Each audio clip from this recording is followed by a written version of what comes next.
That night, I understood that one wedding could destroy two families. My name is Mary Johnson. I am 55 years old. I am a mother of 3 children. But this story is about Andrew, my oldest son. His wedding day should have been the happiest day of his life. It wasn't. I still remember the smell of fresh lilies in the church, the white lights hanging from the ceiling, the guests smiling. Andrew was waiting at the altar in that navy blue suit he loved so much. He was nervous but happy. I was too, until the moment of the toast arrived. The bride's father, Mr. George Harrison, took the microphone.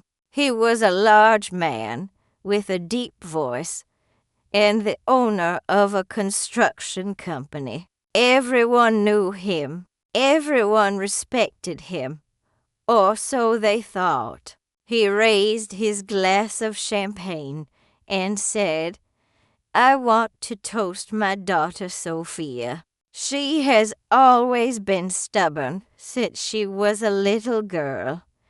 And today she insisted on marrying this young man." There were nervous laughs. Then he added, looking directly at Andrew, "That boy is an idiot, but my daughter insisted on marrying him." The ballroom erupted in laughter, but I saw my son's face. He turned pale. His hands trembled. He looked down. I felt my legs stop holding me up. No one else seemed to notice. Everyone was laughing. Everyone was toasting, as if humiliating a man at his own wedding was funny. I clenched my napkin in my hands, took a deep breath, and in that moment, I knew something. This man was not going to get away with it because I knew things he thought no one knew. And that night I was going to reveal everything. But before I tell you what I did, let me tell you how I got there. Because this story didn't start at that wedding. It started months earlier when something inside me said, "Mary, investigate that man." And I did. What I discovered destroyed his entire family. When Andrew told me he had met a girl, I was happy. It was January. It was cold. We were in the kitchen of my house drinking coffee like every afternoon. "Mom, her name is Sophia," he told me with that shy smile he always had since he was a child. "She's different, smart. She makes me laugh." I watched him. Andrew was 28 years old. He worked as a civil engineer for a small but honest firm. He was my oldest son, the most serious, the most responsible. He had never spoken to me about any girl like that.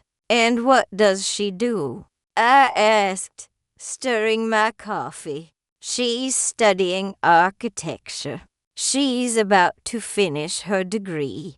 Her dad owns a big construction company, Harrison and Associates." That's when something inside me stirred. Harrison. That last name sounded familiar, but I didn't know where from. "Have you gotten to know her well yet?" I asked him. "Yes, Mom. We've been dating for 3 months. I want you to meet her. Can I bring her over for dinner on Sunday?" I accepted, of course, because a mother always wants to see her children happy.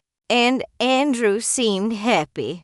That Sunday, Sophie arrived. She was pretty, long, dark hair, big eyes. She dressed simply, but with class. She greeted me with respect. She hugged me. She called me Mrs. Johnson in a soft voice. Thank you so much for having me at your house.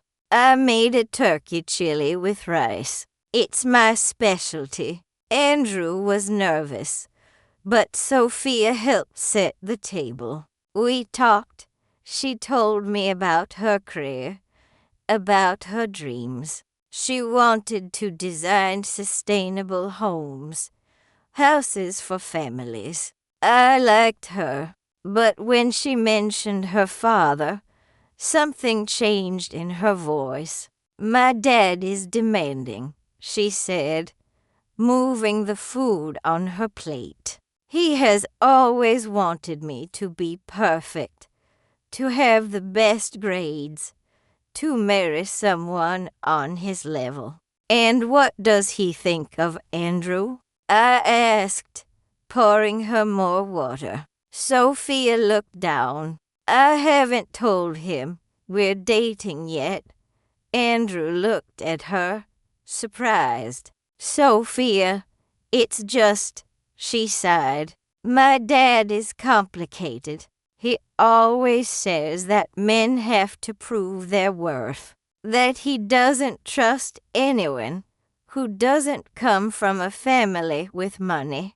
I felt a knot in my stomach. Andrew comes from an honest family, I said firmly. Hard work with values that's worth more than any money.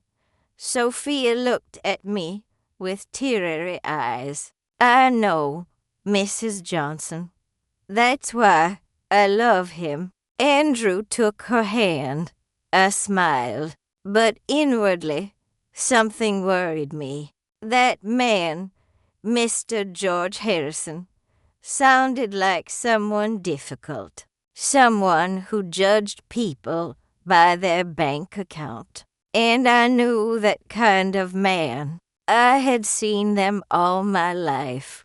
They always hide something. Months passed.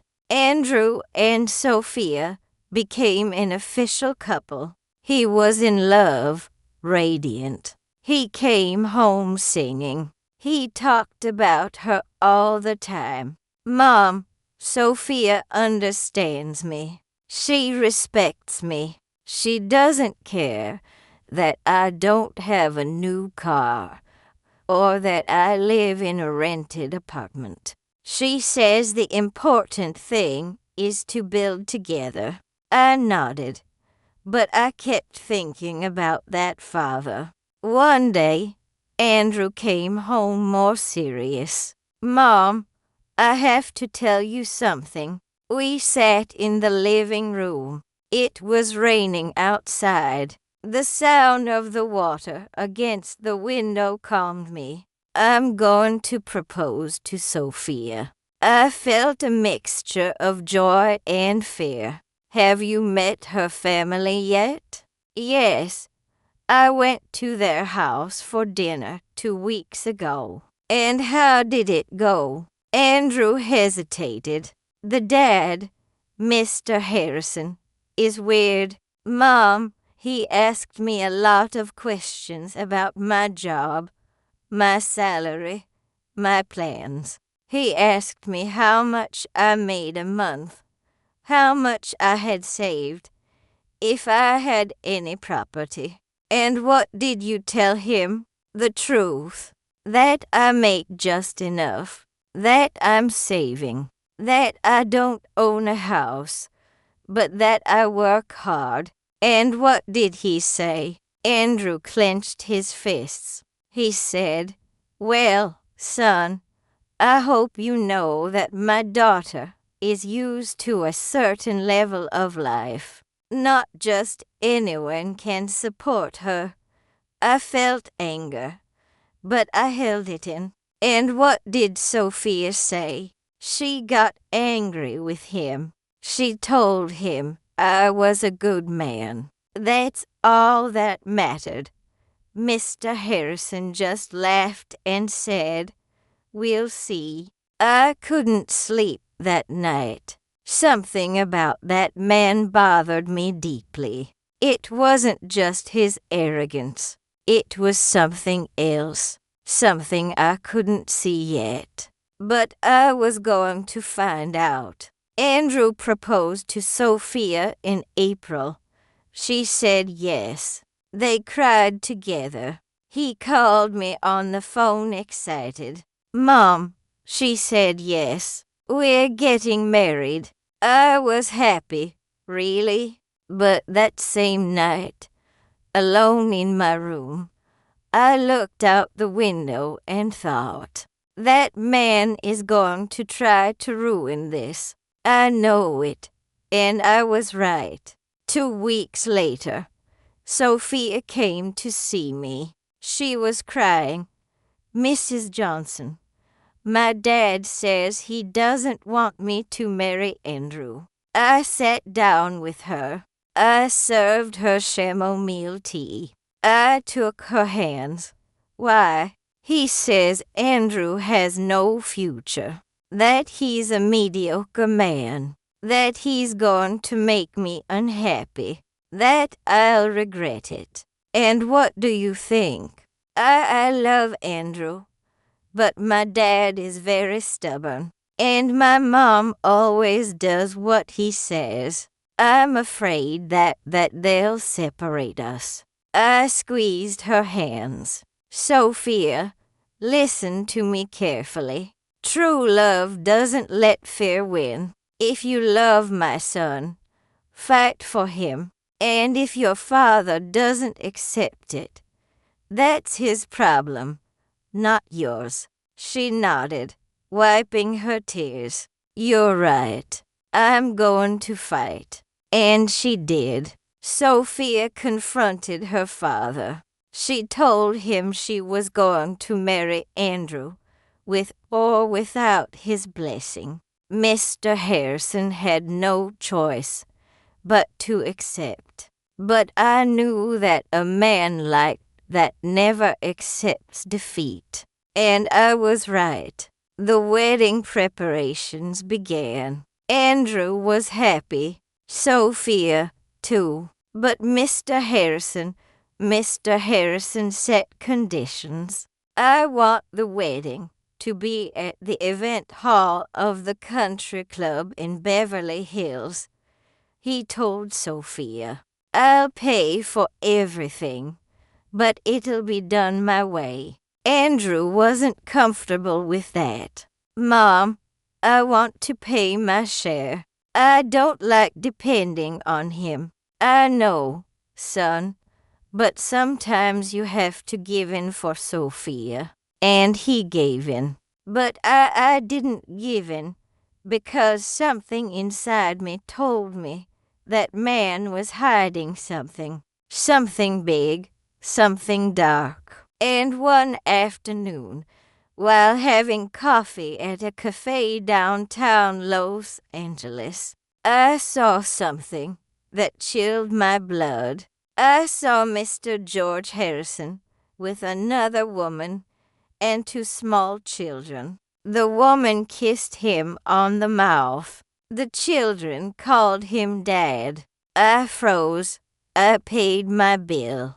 I left there. I walked to my car. I sat down. I breathed. And then I knew what I had to do. I was going to investigate that man, because if he was cheating on his wife, on his family, on everyone, then my son was about to enter a family built on lies, and I wasn't going to allow it. For 3 days, I couldn't sleep well. Every time I closed my eyes, I saw the same scene. Mr. Harrison kissing that woman, the children holding his hand, the way she looked at him as if he were her whole world. And then I thought about Mr. Harrison's wife, about Mrs. Lois. I had only met her twice at the engagement dinners. She was an elegant woman, quiet, always with a polite but sad smile, as if she had been carrying an invisible burden for years. Now I understood why, but I needed to be sure. I needed proof, because accusing a man like George Harrison without proof would destroy my son's wedding, and I didn't want that. I only wanted to protect him. So I did something I never thought I would do. I hired a private investigator. His name was Robert Miller, a friend whose husband had cheated on her years ago recommended him. He was discreet, professional. He had a small office in the downtown area on a second floor above a dry cleaner. I went up the stairs one Tuesday afternoon. The hallway smelled like detergent and old coffee. I knocked on the door. A deep voice told me, "Coming." I entered. Robert was a man in his 50s, thin with glasses and a short-sleeved shirt.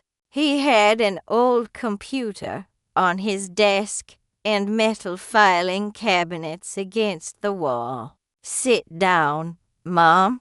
How can I help you?" I sat down. I took a deep breath, and I told him everything. I told him my son was getting married, that the bride's father was a powerful, arrogant man, that I had seen him with another woman and 2 children, that I needed to know the truth. Robert took notes.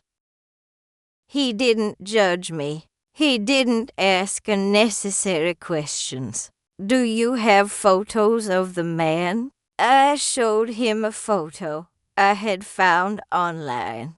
Mr. Harrison at a groundbreaking ceremony with his politician smile. "Do you know where you saw him with the other woman?" "At a cafe downtown near the city hall. It's called the Southern Star. Do you remember the day and time?" "Last Friday around 4 o'clock in the afternoon." Robert nodded. "I need 1 week. I'm going to follow him. I'll find out everything I can. If he has another family, I'll prove it. If there's more, that too, more, Mom. A man who cheats like that so openly usually has more secrets. Financial problems, debts, shady deals. I'm going to check everything." I felt a chill. "How much do you charge?" $5,000 per week, plus expenses. It wasn't cheap, but I paid it because my son's peace of mind was priceless. That week was one of the most difficult of my life. Andrew came home every day excited about the wedding plans. He showed me photos of the venue, the menu, the flowers. Sophia and he had chosen white roses. Their song would be "It Had to Be You."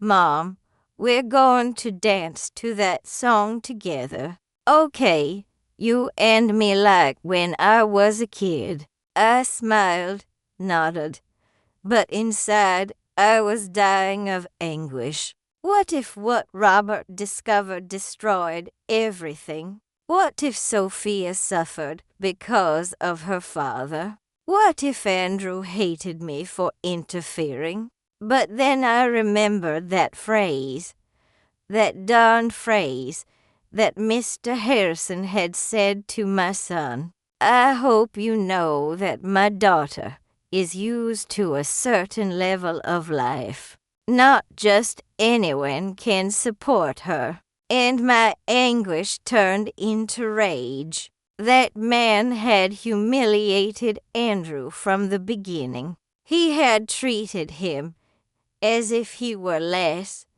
as if he didn't deserve Sophia. Well, if I was going to discover something, it wasn't going to be to destroy the wedding. It was going to be to protect my son from a family of lies. On Friday of that week, Robert called me. Mrs. Johnson, I need you to come to my office. I have information. I arrived in less than an hour. I almost ran up the stairs. I entered without knocking. Robert was sitting in front of his computer. He looked at me seriously. Sit down. I sat down. My hands were trembling. What did you find? Robert turned the screen toward me. Mr. George Harrison has two families. I felt the air escape my chest. On the screen, there were photos. Photos of Mr. Harrison with that woman entering an apartment in the Chelsea neighborhood, taking the children to school, kissing her in a supermarket parking lot. Who is she? I asked, my voice trembling. Her name is Veronica Smith. She is 32 years old. She's an accountant. She works at Mr. Harrison's company, Harrison and Associates. And the children, they are his, a 7-year-old boy and a 5-year-old girl. They are registered with their mother's last name. But I investigated. Mr. Harrison pays the rent for the apartment. He pays for the children's private school. He buys them clothes, toys, everything. With what money? Robert looked at me intently. With company money. I felt the world stop. What? Robert took out a folder. He opened it. Inside there were documents, bank statements, bank transfers. Mr. Harrison has been diverting money from the company for years. He makes transfers to personal accounts. He uses corporate credit cards for personal expenses. He pays for trips, hotels, expensive restaurants, all with money from Harrison and Associates. And the company? Robert sighed. It's in serious trouble. It has debts with suppliers, labor lawsuits, 3 unfinished projects, and there are 2 criminal lawsuits against him for fraud. I put my hands to my face. My God, that's not all, Robert said. What else? Mr. Harrison has personal debts, 2 maxed out credit cards, a bank loan for more than $2 million, and he owes taxes to the IRS from 3 years ago. How much does he owe in total? Robert checked his notes. Approximately $12 million. My breath caught. $12 million? Yes, and according to my sources, the company is about to go bankrupt. It has 6 months, maybe a year after that total bankruptcy. I remained silent looking at those documents, those photos, that dark truth. Mr. George Harrison was not the successful man everyone believed. He was a liar, a thief, a fraud, and my son was about to marry his daughter. Robert gave me copies of everything, photos, documents, transfer receipts, expense records, everything was there. "What are you going to do with this?" he asked me. "I don't know," I replied, my voice broken. "I need to think." "Ma'am, I'll tell you something. You hired me to find the truth, and the truth is ugly.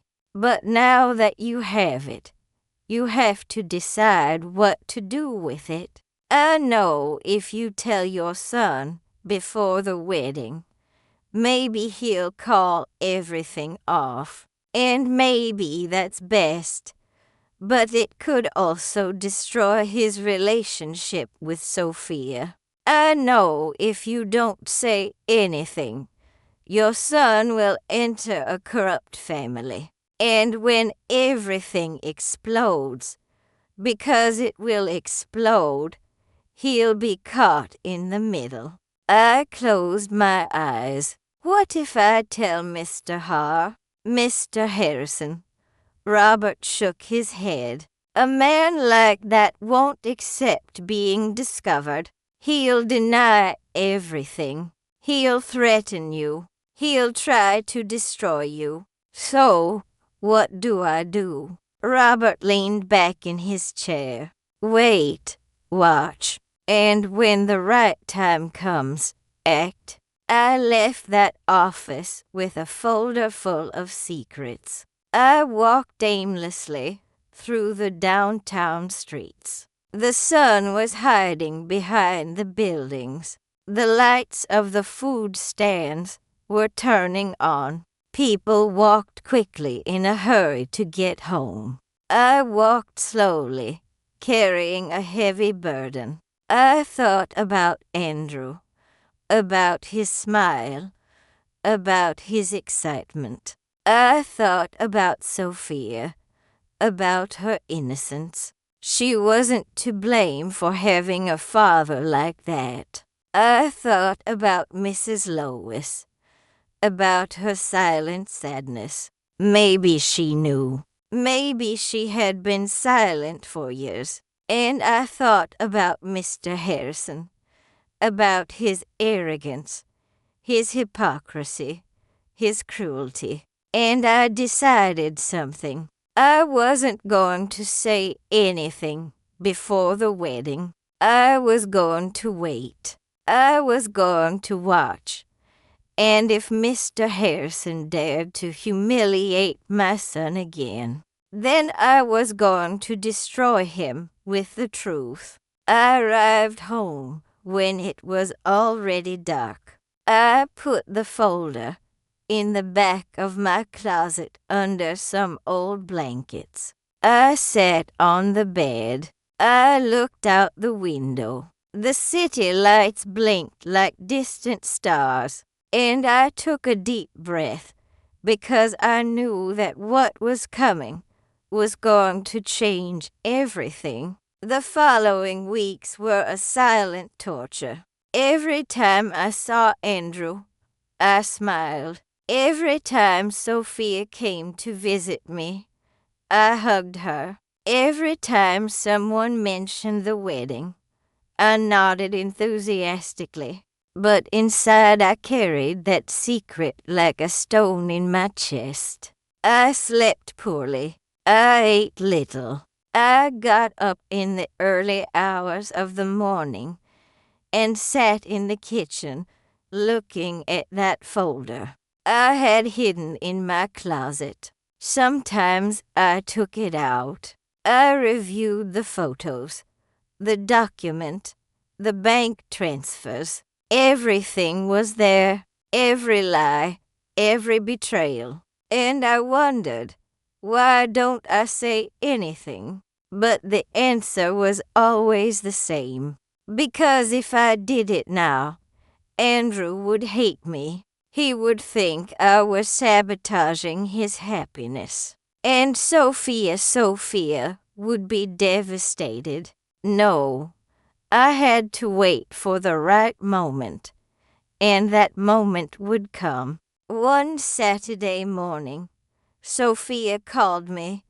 "Mrs. Johnson, can we meet?" I need to talk to you." "Of course, dear. What's wrong?" "It's about my dad. I prefer to tell you in person. We agreed to meet at a cafe near my house. I arrived before her.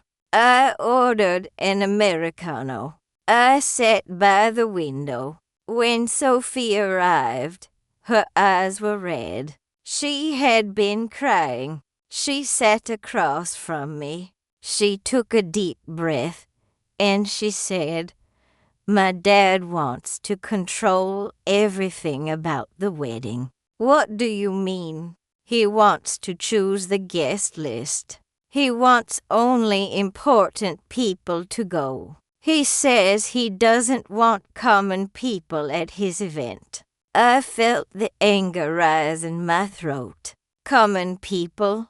Sophia nodded, wiping her tears with a napkin. I told him I wanted to invite Andrew's cousins, his aunts and uncles, his friends from college. And my dad said, "No, Sophia, this wedding is a social event, not a block party." I squeezed my coffee cup so hard I thought it would break. "And what does your mom say?"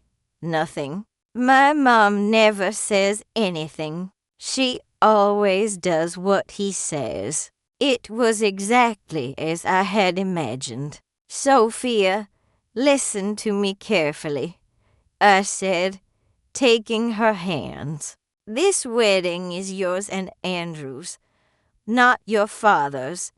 If he wants to control everything, then maybe you should get married a different way." She shook her head. "I can't. My dad threatened not to pay for anything if I don't do things his way. And Andrew, and I don't have the money to have a wedding like that. It would take us years to save up." "Then do it small with the people you truly love, with dignity." Sophia looked at me with those sad eyes, so much like her mother's, Mrs. Johnson. "I just want my dad to be proud of me, just once. But no matter what I do, it's never enough for him." My heart broke because I understood something. Sophia wasn't just trapped by money. She was trapped by the love she never received from her father. And that was worse than any debt. That afternoon, when I returned home, I took out the folder again. I looked at the photos of Mr. Harrison with that other woman, with those children Sophia didn't even know existed, and I thought, that man doesn't deserve his daughter's love. But I still couldn't tell her yet, because destroying the image Sophia had of her father before the wedding would be cruel. She needed strength to get married. She needed excitement. There would be time for the truth. 2 weeks before the wedding, there was a rehearsal dinner at the Harrisons' house. Andrew invited me. I didn't want to go, but he insisted. "Mom, please, I want you to get to know Sophia's family better. Mr. Harrison said he wants to talk to you." That made me nervous, but I accepted. The Harrison house was in the Greenwich, Connecticut area. It was huge, 3 stories, a garden with a fountain, a 4-car garage. When I arrived, an employee opened the door for me. "Good evening, Mom. Please come in." I went in. The floor was marble. The walls had huge paintings. Everything smelled like money. But I knew the truth. All of that was built on lies.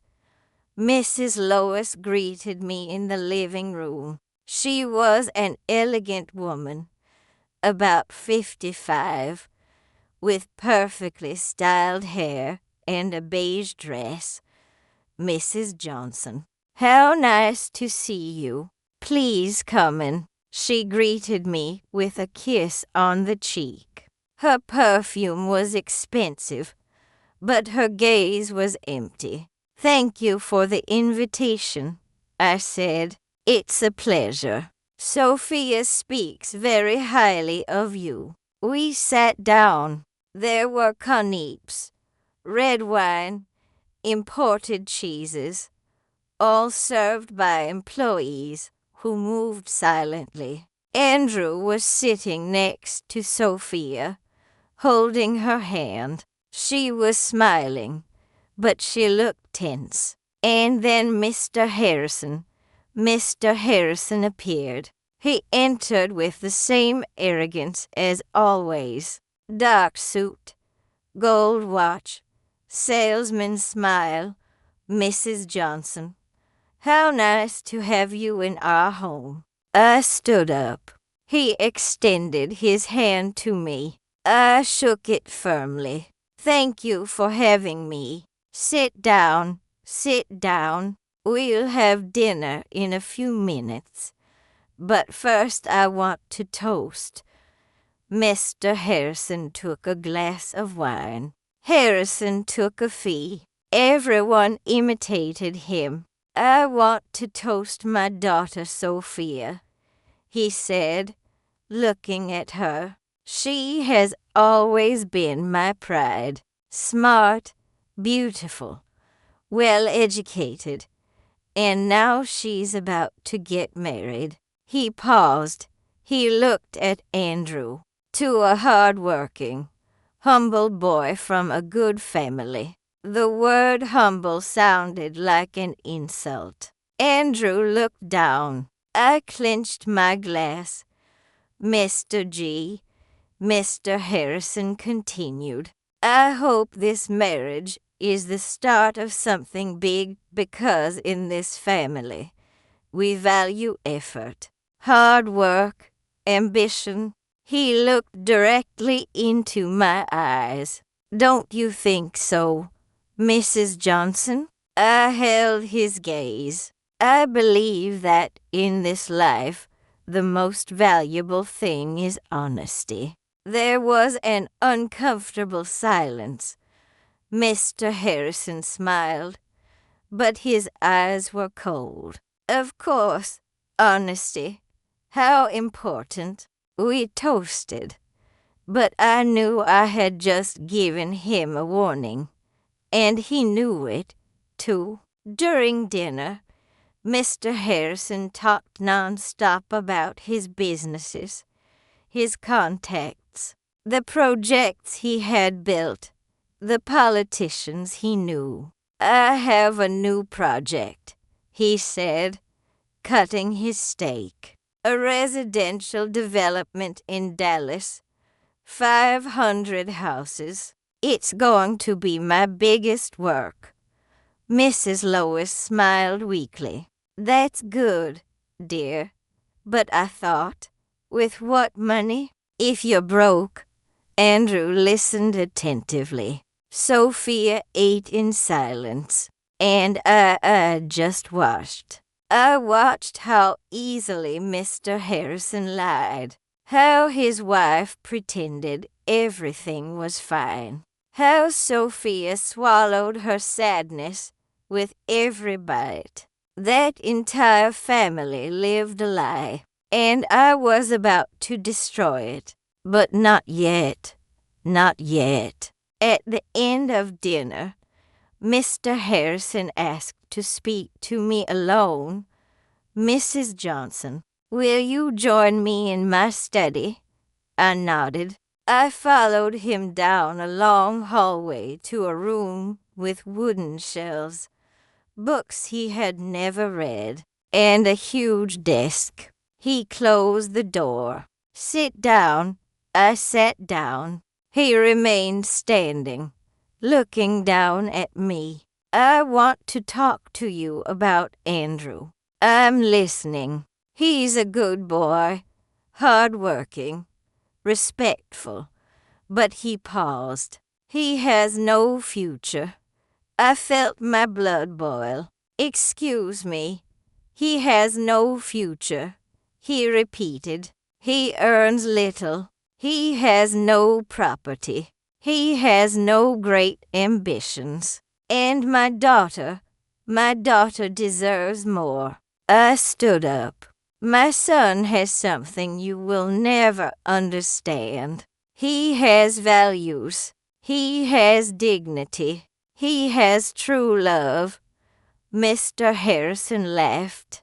Love doesn't pay the bills. No, but honesty brings peace. He approached me. His voice turned cold. Look, I'm going to be clear. I paid for this wedding. I pay for everything. And when they get married, Sophia is going to keep depending on me because your son can't support her. So, you better understand who's in charge here. I looked at him intently.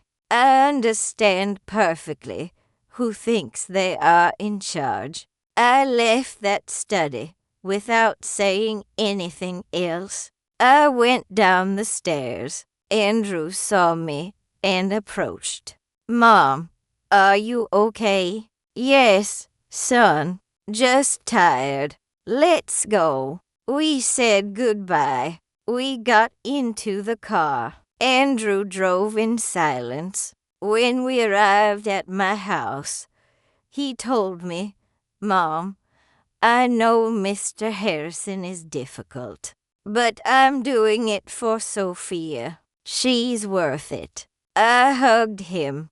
I know, son, I know. But inside, I was thinking, Mr. George Harrison, your time has come. You just have to wait for the wedding day. As I tell all this, I wonder where you are listening to me. Have you also met someone like that? Someone who uses money to control, who humiliates in the name of success. Write the name of your city in the comments. I want to know where you are listening to me. The week before the wedding was chaos. Andrew barely slept. He had to finish a project at work and at the same time resolve the final details of the ceremony. I saw him exhausted, stressed, but happy. Mom, I'm getting married in 1 week. He would tell me with that smile that melted my heart. I can't believe it. I made him coffee, ironed his shirt for the suit fitting, went with him to buy the rings. And all the time I carried that secret that weighed more every day. But something was changing inside me. It was no longer just rage against Mr. Harrison. It was a need for justice. Because the more I saw him act, the more I realized that this man was not only deceiving his family, he was deceiving everyone. And the worst thing, he enjoyed even doing it.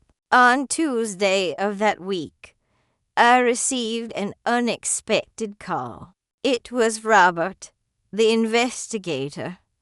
Mrs. Johnson, I need to see you. I found something else. What did you find? I prefer to tell you in person. Can you come to my office this afternoon? I went up those same stairs I knew so well. The smell of detergent and old coffee was still there. Robert was waiting for me with another folder. Sit down, he said to me in a serious voice. I sat down. My hands were trembling. What's going on? Robert opened the folder. He took out new documents. I investigated the finances of Harrison and Associates more thoroughly, and I found something serious. What? Mr. Harrison is not only diverting money for his other family, he is also involved in construction fraud. My breath caught. What kind of fraud? 2 years ago, he won a bid to build a housing complex in the suburbs of New York. 120 low-income housing units. The government gave him an advance of $25 million, and he only built 40 houses. The other 80 were never finished.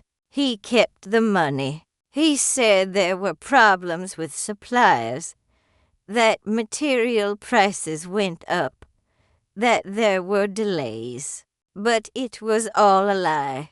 My God, there are families who paid a deposit, who waited years, and they never received their house. Now there is a class action lawsuit against him, and an investigation by the district attorney's office. I felt the floor move beneath my feet. When is that going to explode? Robert checked his notes. According to my sources, the DA is going to issue an arrest warrant in the next 3 months. Maybe sooner. 3 months. Yes, Mr. Harrison is living his last days of freedom. I remained silent. Robert continued, and there's more. The company is technically bankrupt. Employees haven't been paid their full salary for 2 months. There's seized machinery, 3 stalled projects, and the bank has already started a collection process for the loan I mentioned. And Mr. Harrison is still spending like nothing happened. Exactly. Last week he bought a new car, a BMW. He paid in cash with cash. Where did he get that money? Robert looked at me intently. Probably from the company till, or some hidden account. This man is an expert at hiding money. I closed my eyes. And his wife? Does Mrs. Lois know anything about this? I don't know, but I doubt it. She comes from a traditional conservative family. If she knew her husband had another family, she probably would have divorced him already, or at least confronted him. But there are no signs of that, so she lives deceived, like many wives of men like that. I sighed. What else did you find? Robert took out more photos. He had been following Mr. Harrison all week. He goes to Veronitza's apartment 3 times a week, Mondays, Wednesdays, and Fridays. He arrives around 7 o'clock at night. He stays until 11, sometimes longer, and his wife doesn't suspect. He tells her he has meetings, business dinners, client gatherings, and she believes him, or pretends to believe him. I looked at the photos. Mr. Harrison entering the building, kissing Veronica on the balcony, playing with the children in the park. And I felt something I hadn't felt in a long time. Disgust. I couldn't sleep that night. I stayed awake, sitting on my bed, looking out the window. Outside, the city slept. The lights of the buildings blinked. The silence was deep. And I thought about Andrew, about his excitement, about his love for Sophia. I thought about Sophia, about her innocence, about how desperately she sought the love of a father who didn't deserve it. I thought about Mrs. Lois, about her silence, about her sadness. I thought about those children, Mr. Harrison's secret children, who were growing up without a present father, who lived in the shadow. And I thought about all those families who lost their savings, who waited years for a house that never came, who trusted a man who robbed them. And I understood something. This was no longer just about protecting my son. It was about doing justice. Mr. George Harrison had built his life on lies. He had trampled on everyone in his path. He had used money, power, and arrogance to get away with it, and no one had stopped him until now. On Thursday afternoon, 2 days before the wedding, I went to visit a friend. Her name was Teresa. I had known her for 20 years. She was a lawyer. She worked in family law. We sat in her office. I told her everything. I showed her the folders, the documents, the photos. Teresa reviewed everything carefully. She didn't say anything for several minutes. Finally, she looked up. "Mary, this is explosive. I know. If you make this public, you're going to destroy that family." "I know. Are you sure you want to do it?" I remained silent. Teresa continued. "Look, I understand you want to protect your son, but think about Sophia. She's not to blame for having a father like that. If you reveal this on the wedding day, you're going to ruin the most important day of her life." "And what if I don't say anything?" I replied. "What if I let Andrew enter that family of lies? What if Mr. Harrison continues to humiliate him? What if he uses him? What if he destroys his self-esteem?" Teresa sighed. "It's a difficult decision." "No, it's not anymore. Mr. Harrison challenged me. He told me he was in charge, that my son wasn't good enough, and he planned to humiliate him at his own wedding." "How do you know that?" I know him. Men like him can't help it. They need to show their power always." Teresa nodded. "And what are you going to do?" "I'm going to wait. I'm going to that wedding. And if Mr. Harrison dares to humiliate my son again, then I'm going to reveal everything in public." "In public?" Teresa looked at me with concern. "Mary, that's going to be brutal. I know the consequences are going to be enormous. I know. And are you willing to live with that?" I took a deep breath. "Yes, because the truth is always better than a lie, even if it hurts." Teresa was silent. Then she said, "Then you need to be prepared, because when you reveal that, Mr. Harrison is going to deny everything. He'll try to discredit you. He'll say you're crazy, that you're jealous, that you made it all up. That's why I brought proof. Proof helps, but it's not always enough. You need witnesses. You need someone else to confirm what you're saying." Who? Teresa thought for a moment. Do you know anyone who works at Mr. Harrison's company? I shook my head. No. Then you're going to have to trust that the evidence speaks for itself.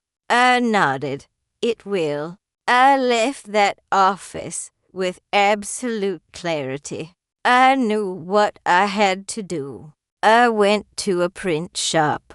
I had copies made of all the documents, photos, bank statements, transfers, everything. I prepared 3 envelopes, one for Andrew, one for Sophia, one for Mrs. Lois. I put them in my purse, and I waited. On Friday night, the day before the wedding, Andrew came over for dinner at my house. He was nervous but excited. Mom, tomorrow's the day. I can't believe it's finally here. I served him chicken and mashed potatoes, his favorite since childhood. Are you ready? I asked him. I think so. Well, I'm nervous, but happy, very happy. And Sophia, she is too, although she's a little stressed. Her dad still wants to control everything. I felt a knot in my stomach. What did he do now? Nothing serious. He just wants to give a long speech. He says he has important things to say. There it was, the confirmation I needed.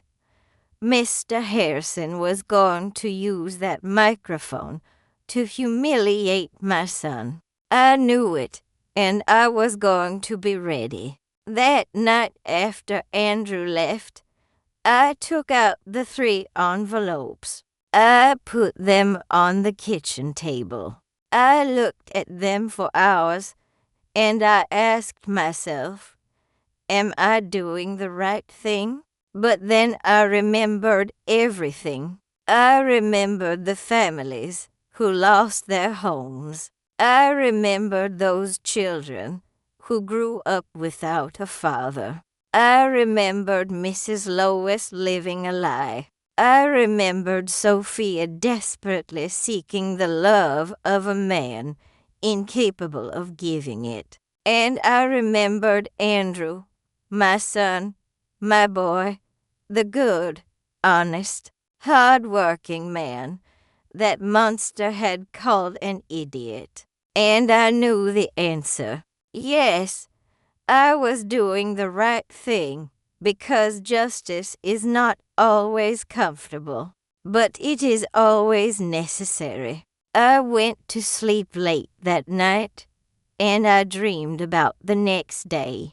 I dreamed of Mr. Harrison taking that microphone. I dreamed of his arrogant smile. I dreamed of his poisonous words. And I dreamed of the moment I would get up and snatch that microphone from him. And I would tell the truth that would destroy his world of lies. And when I woke up, I knew that dream was going to come true because the moment had arrived. The moment for justice. The wedding day dawned with a clear sky. It was Saturday. The sun shone over the city. It was warm, but there was a gentle breeze that moved my window curtain since. I got up early. I hadn't slept well. Every time I closed my eyes, I saw the same scene. Mr. Harrison in front of the microphone. His cruel words. Andrew's face sinking in shame. But I also saw myself getting up, taking that microphone, and telling the truth. I made coffee. I sat in the kitchen. I looked at the 3 envelopes I had left on the table. One for Andrew, one for Sophia, one for Mrs. Lois. I took them. I put them in my purse along with the copies of all the documents. And I took a deep breath. Everything changes today, I thought. The religious ceremony would be at 5 o'clock in the afternoon at St. Patrick's Cathedral. The reception at 7 in the country club ballroom. Andrew had asked me to arrive early at the church. Mom, I want you to be with me before I go in. It gives me a lot of peace to see you. I arrived at 4. The church was decorated with white roses and ivory ribbons. It smelled of incense and fresh flowers. Everything was elegant, impeccable. Andrew was in a side room with his groomsmen. When he saw me, he smiled. Mom, I approached. I hugged him. He smelled like new cologne. He was nervous. His hands were trembling a little. How are you feeling? I asked him. Nervous, happy, scared, all at the same time. I took his hands. Andrew, I want you to know something. No matter what happens today, I will always be on your side. Always.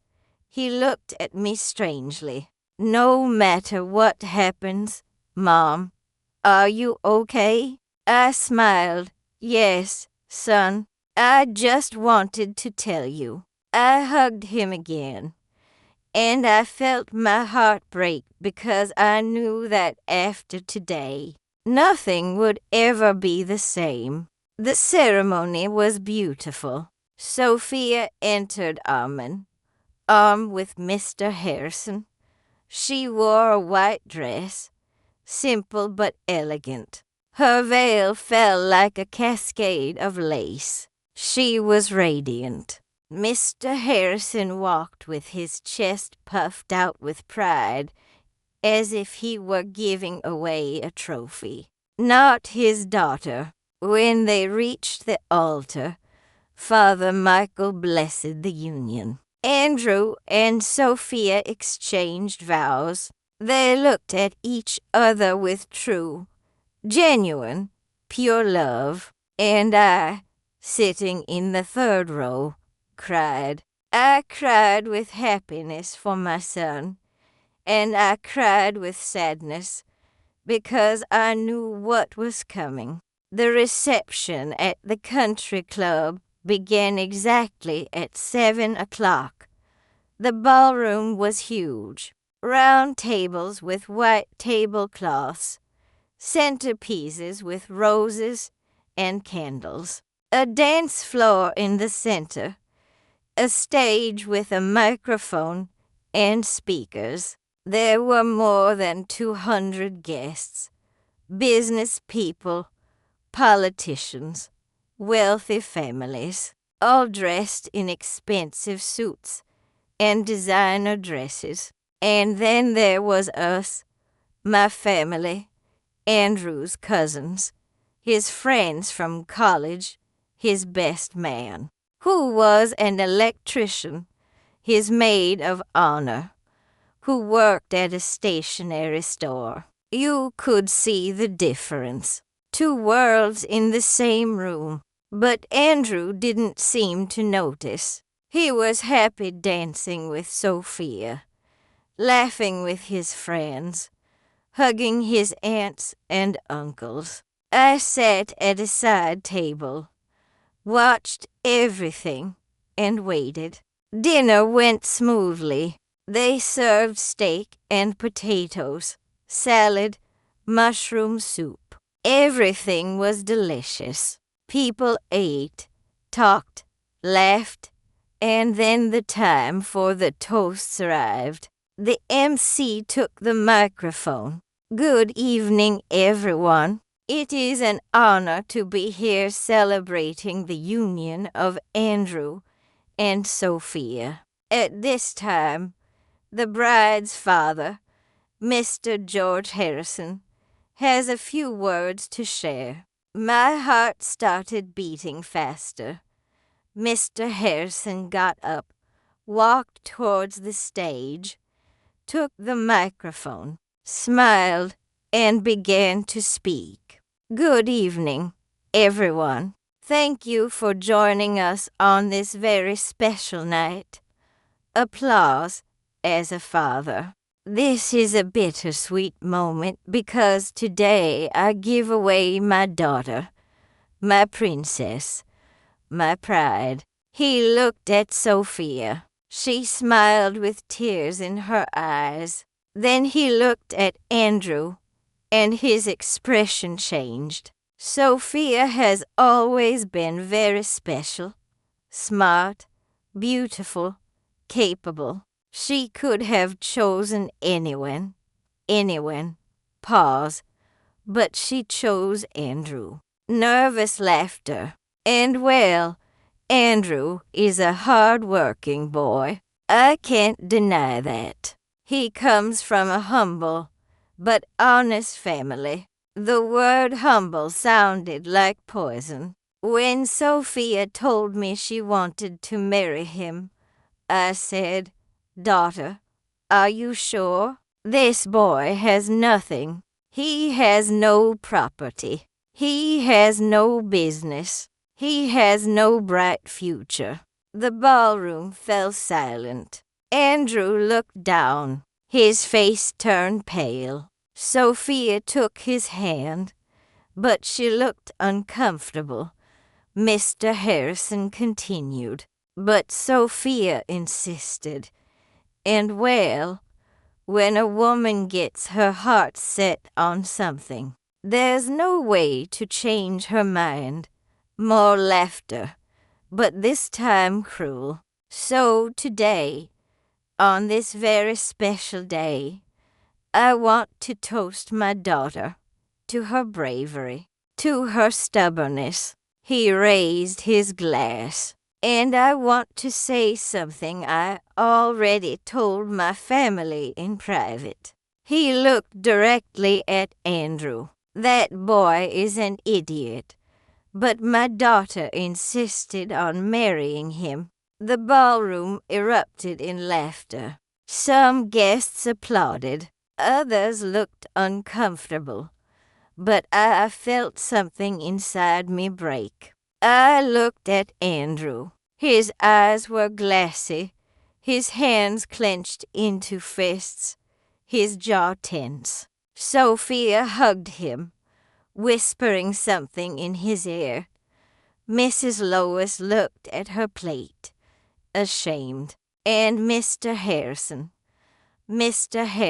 was still smiling, enjoying his moment of power. Then I got up.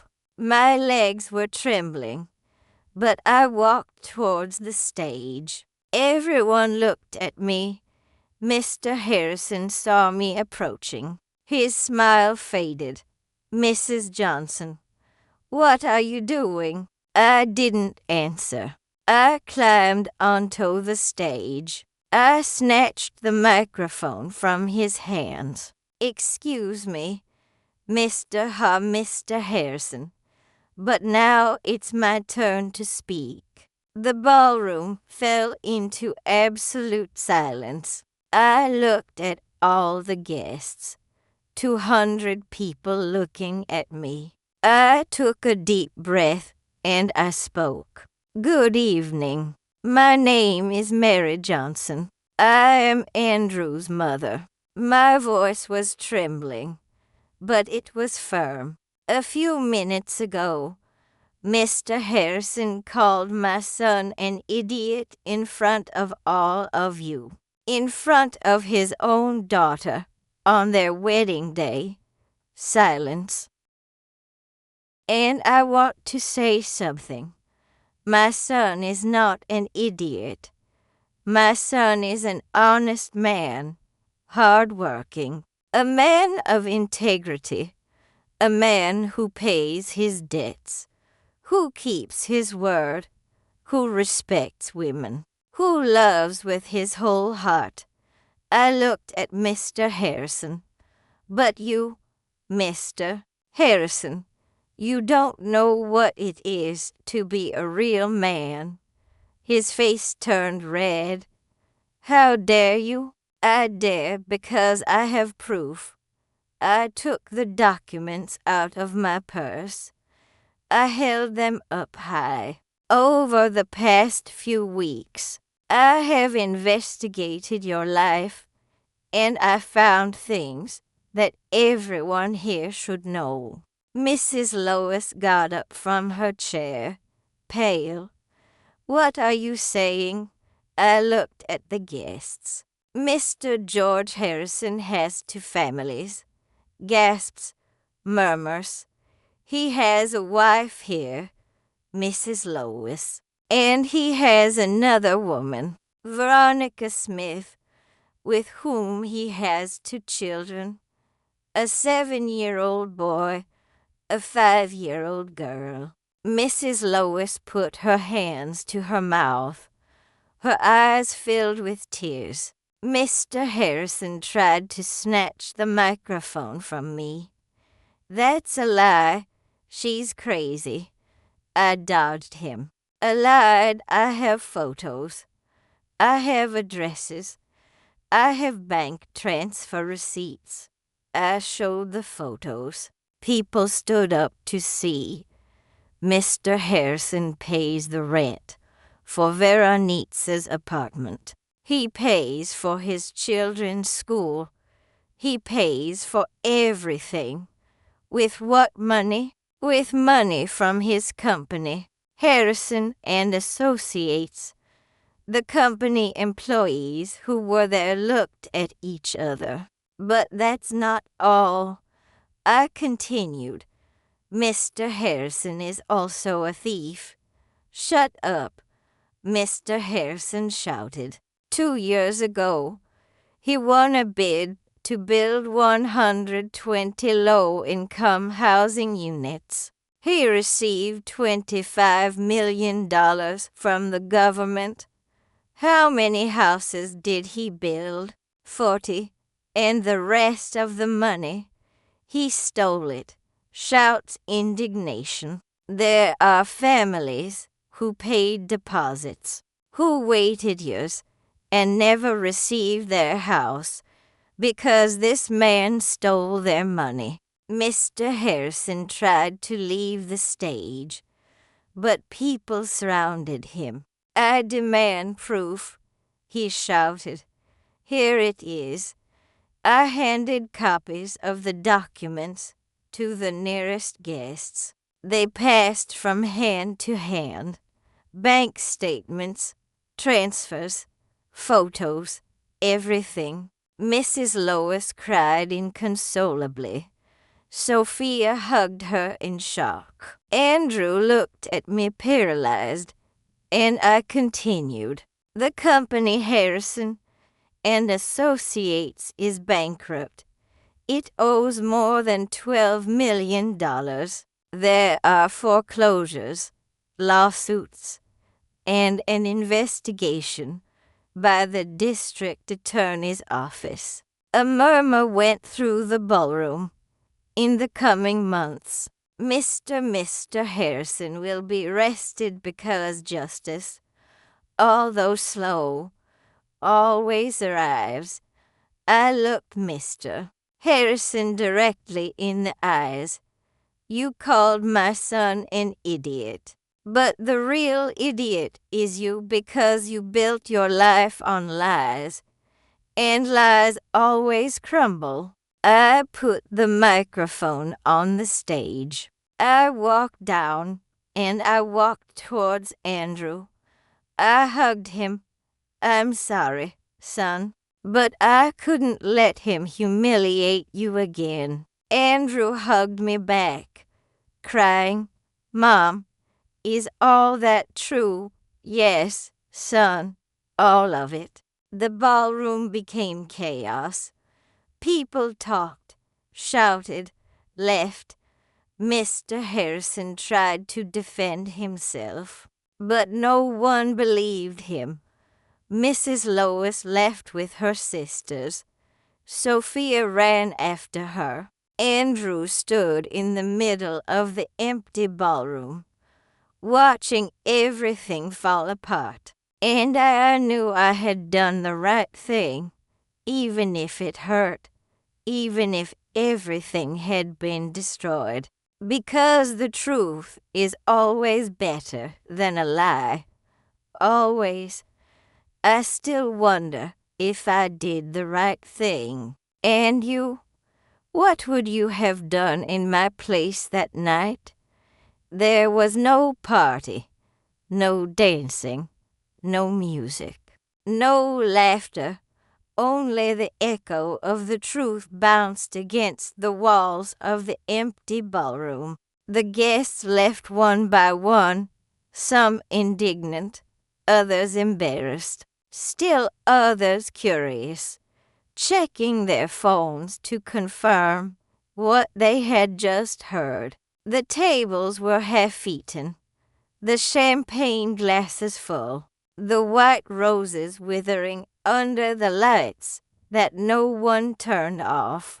And in the middle of all that silent chaos were we Andrew sitting in a chair, his head in his hands, Sophia standing next to him crying silently, Mrs. Lois in a corner being comforted by her sisters, and Mr. Harrison.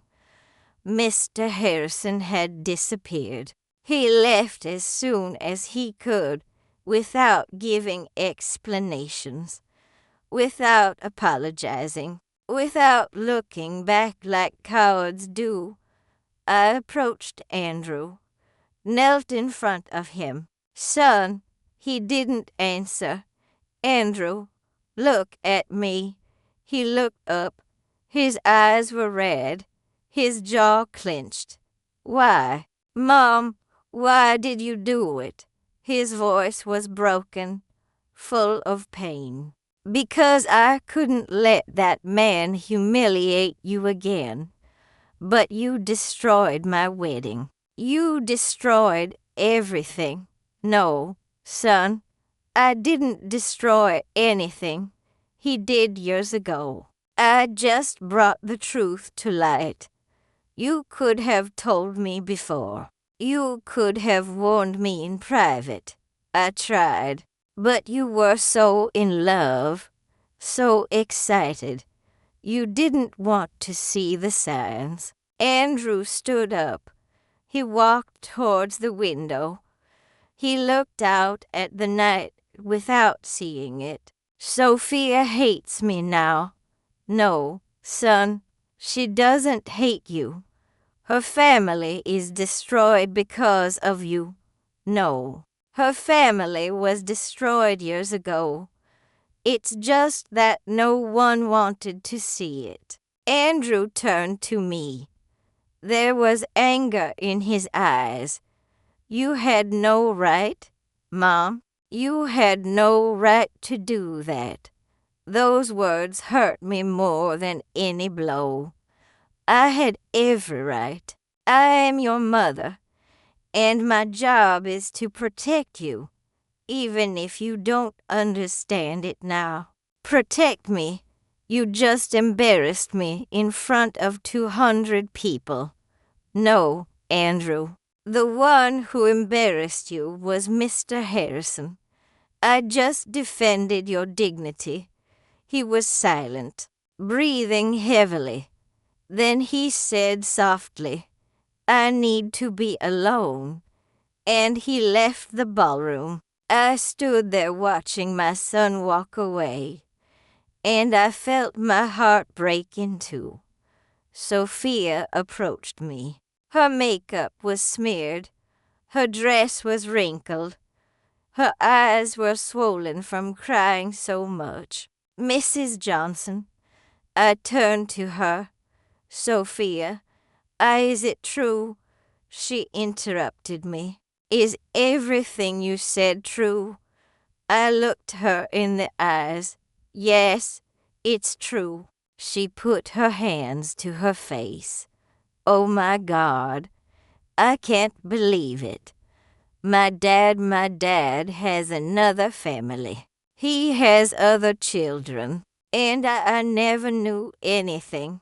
I'm sorry, Sophia. How long have you known?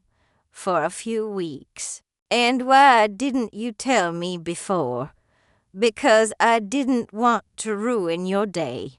But when your father humiliated Andrew, I couldn't stay silent. Sophia shook her head.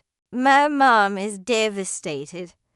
My sisters are furious. And I don't know what to feel. She slumped into a chair. My whole life I thought my dad was a hero, a successful, respected man. And it turns out he's a liar, a thief, a monster. I sat next to her. I took her hand. Your father is responsible for his own decisions. You are not to blame for anything. But I feel like I am. I feel like I should have seen the signs, the lies, the absences. You couldn't see them because you trusted him. And that's not your fault. That's what love does. It makes you blind. Sophia looked at me with those eyes full of pain. And now, what am I going to do? How am I going to look Andrew in the eyes? How am I going to? She broke down again. I hugged her. I let her cry on my shoulder. And I thought, this girl doesn't deserve this. But life doesn't always give us what we deserve. Mrs. Lois approached after a while. Her sisters had left. She was alone. She walked slowly, as if every step hurt her. Mrs. Johnson. I stood up. Mrs. Lois. We looked at each other in silence. Two women, two mothers, two survivors. Is it true? She asked, her voice trembling. Is everything you said true? Yes. She closed her eyes. A tear rolled down her cheek. I suspected it for years, but I never wanted to confirm it. I'm sorry. No, you're not sorry. She looked at me harshly. You came here to destroy my family. No, I came to protect my son and crush my daughter in the process. Your daughter will be fine because she has something her husband never gave her. She has the truth. Mrs. Lois laughed, but it was a bitter laugh without joy. The truth. And what good does the truth do me now? My marriage is a lie. My life is a lie. Everything I built fell apart in one night. No, it fell apart years ago. It's just that you didn't want to see it. She looked at me with anger. Who are you to judge me? I'm not judging you. I understand why you stayed silent. Because of fear. Because of shame. Because of the children. I understand. But that doesn't change the fact that your husband is a fraud. Mrs. Lois took a deep breath. I want to see the proof. I handed her the envelope with her name on it. She opened it. She checked the photos, the documents, the transfers. I watched her face change from pain to rage, from rage to resignation. When she finished, she closed the envelope. What are you going to do with this? I asked her. I don't know, but I'll tell you something. George Harrison is no longer my husband. I don't know if he ever was. She turned and left, and I stood there alone, surrounded by the remains of a wedding that never ended. I left the ballroom at 11 o'clock at night. Outside, the air was fresh, the sky was clear, the stars shone. I walked towards my car. My legs were trembling, my hands, too. I sat in the driver's seat. I closed the door, and finally, I allowed myself to cry. I cried for Andrew, for his pain, for his rage. I cried for Sophia, for her lost innocence. I cried for Mrs. Lois, for all those years of lies. And I cried for myself because I knew I had done the right thing. But I also knew I had lost something in the process. I had lost my son's trust, and that hurt more than anything. I arrived home after midnight. I went in. I closed the door. I took off my shoes. The house was empty, silent, cold. I sat on the sofa. I looked at the ceiling, and I thought, was it worth it? I didn't know yet. Maybe I never would. But there was something I did know. The truth always has a price, and I had just paid it. On Sunday morning, Andrew didn't call me. Not on Monday nor Tuesday. A week passed, then two, and nothing. I tried calling him. He didn't answer. I sent him messages. He didn't reply.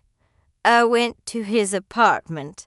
He didn't open the door. And I understood. My son didn't want to see me. Not yet. Maybe never. In those weeks, the scandal exploded. The newspapers published articles about Mr. George Harrison, about the fraud, about the unfinished housing, about the affected families. Some of those families contacted me. They thanked me for revealing the truth.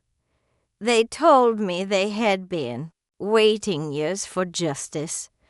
The district attorney's office accelerated the investigation.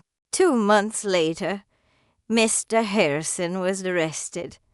I saw him on the news, handcuffed, walking towards a police car with his head down. He was no longer the arrogant man from the wedding day. He was just a broken man, defeated. And I didn't feel satisfaction. I only felt sadness because justice had arrived, but at a very high cost. Sophia called me one afternoon. Mrs. Johnson. Can we talk? Of course, dear. We met at a cafe, the same one where we had talked weeks ago. She looked tired, thinner, but also stronger. I want to thank you, she told me. Thank me, yes, for telling the truth, even though it hurt, even though it destroyed my world. You did what no one else had the courage to do. How is your mom? She filed for divorce. She moved in with my grandmother. She's processing everything. But I think she'll be fine. And you? I'm also processing. Discovering you have two siblings you never knew is strange. But I met Veronica and the children. Really, yes, they're good kids. And Veronica. She didn't know my dad was married either. He told her he was divorced. I sighed. Your father deceived everyone. I know, and now he's paying for it." She was silent for a moment. Then she asked, "How is Andrew?" "I don't know. He won't talk to me." "I know. He won't talk to me either." We looked at each other. Two women who had lost the same man for different reasons. "Give him time," Sophia said. "Andrew is a good man, and when the anger passes, he'll understand. I hope you're right." I am, because if there's one thing I learned from all this, it's that the truth, even if it hurts, always makes us stronger. I smiled for the first time in weeks. "You are very wise, Sophia." "No, I just learned from the best." She took my hand. "Thank you, Mrs. Johnson, for protecting Andrew, and for protecting me, too, even if I didn't see it at the time." And there in that cafe with the sun coming through the window, I felt something I hadn't felt in a long time. Peace. Andrew finally called me 3 months later. Mom, just hearing his voice made me cry. "Son, can we meet?" "Sure, whenever you want. Tomorrow at your house." "Yes." He arrived at 6 o'clock in the afternoon with Sophia. They came in holding hands. I opened the door. I looked at them. There was so much to say, so much to explain. But Andrew just hugged me and said, "Forgive me, Mom, for everything I said to you, for how I treated you. You were right about everything." I cried on his shoulder. "No, son, you forgive me for ruining your wedding. You didn't ruin anything. You saved my life, our lives." Sophia nodded. "It's true, Mrs. Johnson. If you hadn't spoken up, I would have continued living a lie, and Andrew would have suffered years of humiliation." We sat in the living room. I made them coffee like old times, and Andrew told me, "Mom, I learned something. I learned that sometimes love also means telling difficult truths, even if they hurt, even if they push us away for a while." "And the wedding?" I asked. Andrew and Sophia looked at each other. "We're going to get married again," Sophia said. "Small, just close family, true friends. Without lies, without appearances, and without Mr. Harrison," Andrew added. I smiled. "That sounds perfect." That night when they left, I sat in the living room looking out the window. The city lights, the dark sky, and I thought about everything that had happened. I had lost a lot. My son's trust for a while, the illusion of a perfect wedding, the peace of my conscience. But I had also gained something. I had gained the certainty that I had done the right thing. Because defending those you love is not always easy, but it is always necessary. And the truth, even if it hurts, always sets us free. Always.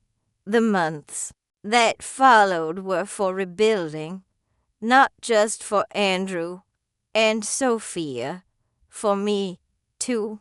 Because I discovered something I didn't expect. that telling the truth doesn't make you a hero. It makes you an uncomfortable witness, someone everyone respects, but few want to be close to. Some people called me brave, others called me a busybody, and others simply stopped talking to me. But I learned to live with that, because inner peace is worth more than external approval. Andrew and Sophia got married again 3 months later. It was a small ceremony in an old chapel downtown. Only 30 people, close family, true friends. There was no reception hall, no gala dinner, no list of expensive gifts. After the ceremony, we went to eat at a family restaurant. We ate turkey, chili, rice, beans. We drank lemonade. We laughed. We cried. We told stories. It was perfect because it was real. When Andrew asked me to dance with him, he put on it had to be you, the same song he had chosen for the first wedding. Mom, he told me as we danced. Thank you for what, son? For teaching me that true love is not built on appearances. It is built on truth, even if it hurts. I hugged him tightly. I will always protect you, Andrew. Always. I know, Mom, and forgive me for not understanding it sooner. There's nothing to forgive. We danced in silence, and I felt something inside me heal because my son had come back, and that was the only thing that mattered. Sophia also looked for me that day.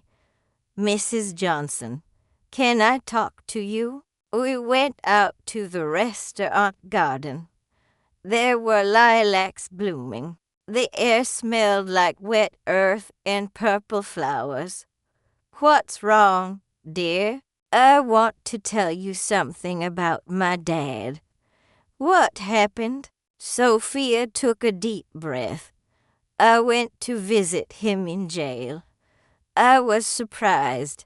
You went? Yes, 2 weeks ago. And how was it? Horrible, but necessary. She sat on a bench. I sat next to her. When I entered the visiting room, I barely recognized him. He was thin, gaunt, with the orange inmate uniform. He no longer looked like the powerful man everyone knew. What did he tell you at first? Nothing. He just looked at me as if he couldn't believe I was there. Sophia wiped a tear. Then he said, Sophia, forgive me. Forgive me for everything. And what did you tell him? I told him the truth. I said, Dad, I don't know if I can forgive you. You lied to me my whole life. You lied to Mom. You lied to Veronica, to those children, to the families who trusted you. You destroyed lives, including your own. How did he react? He cried. For the first time in my life, I saw my dad cry. He told me I was right, that he had been a coward, that he had built his life on lies because he was afraid of not being enough. Sophia looked at me. He told me he was always afraid that people would discover who he really was, a poor boy from a small town who pretended to be rich his whole life, that he bought things he couldn't afford to impress people he didn't care about. I felt a pang of sadness. And what did you feel?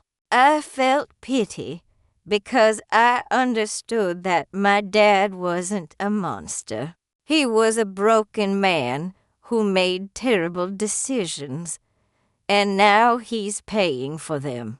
Did you forgive him? Sophia shook her head. Not yet. But someday I will, because holding a grudge only hurts me, not him. I smiled. You are very wise. Sophia, I learned from you. You taught me that the truth, even if it hurts, always sets us free. She took my hand. Thank you, Mrs. Johnson, for not staying silent, for defending Andrew, and for defending me, too. Even though I didn't ask for it, I hugged her. I will always be here for you, too.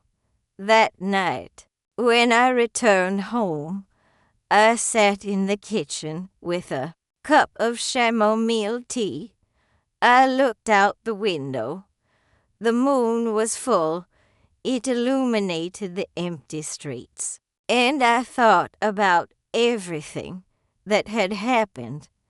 I thought about Mr. Harrison, about how he had built an empire of lies that crumbled in one night. I thought about Mrs. Lois, about how she had found the courage to divorce and start over at 55. I thought about Sophia, about how she had transformed her pain into wisdom. And I thought about Andrew, about how he had learned that true love doesn't need luxuries. It only needs truth. And then I understood something. Justice doesn't always come quickly, but it always comes. A few weeks later, I received a letter. It came from the district attorney's office. They asked me to testify as a witness in the case against Mr. George Harrison. I accepted. I went to the courthouse one Tuesday morning. It was an old building with long hallways and gray walls. It smelled of old paper and reheated coffee. I sat in the waiting room. There were other people there. Some were families who had lost their savings because of Mr. Harrison. Others were company, employees who hadn't been paid in months. An older woman approached me. Are you Mary Johnson? Yes, I'm Martha Miller. My husband and I paid a deposit for a house 3 years ago. We never received it. We lost all our savings. I stood up. I hugged her. I'm so sorry. No, thank you. That man is paying for what he did. Thank you for having the courage to speak up. Other people approached. They thanked me. They told me their stories, and I understood that what I had done had not only protected my son, it had given a voice to all those people who had been silenced. When it was my turn to testify, I entered the room. There was a judge, a prosecutor, defense attorneys, and Mr. Harrison. He was sitting at a table, handcuffed. He looked at me when I entered, but there was no longer any arrogance in his eyes, only defeat. The prosecutor asked me questions.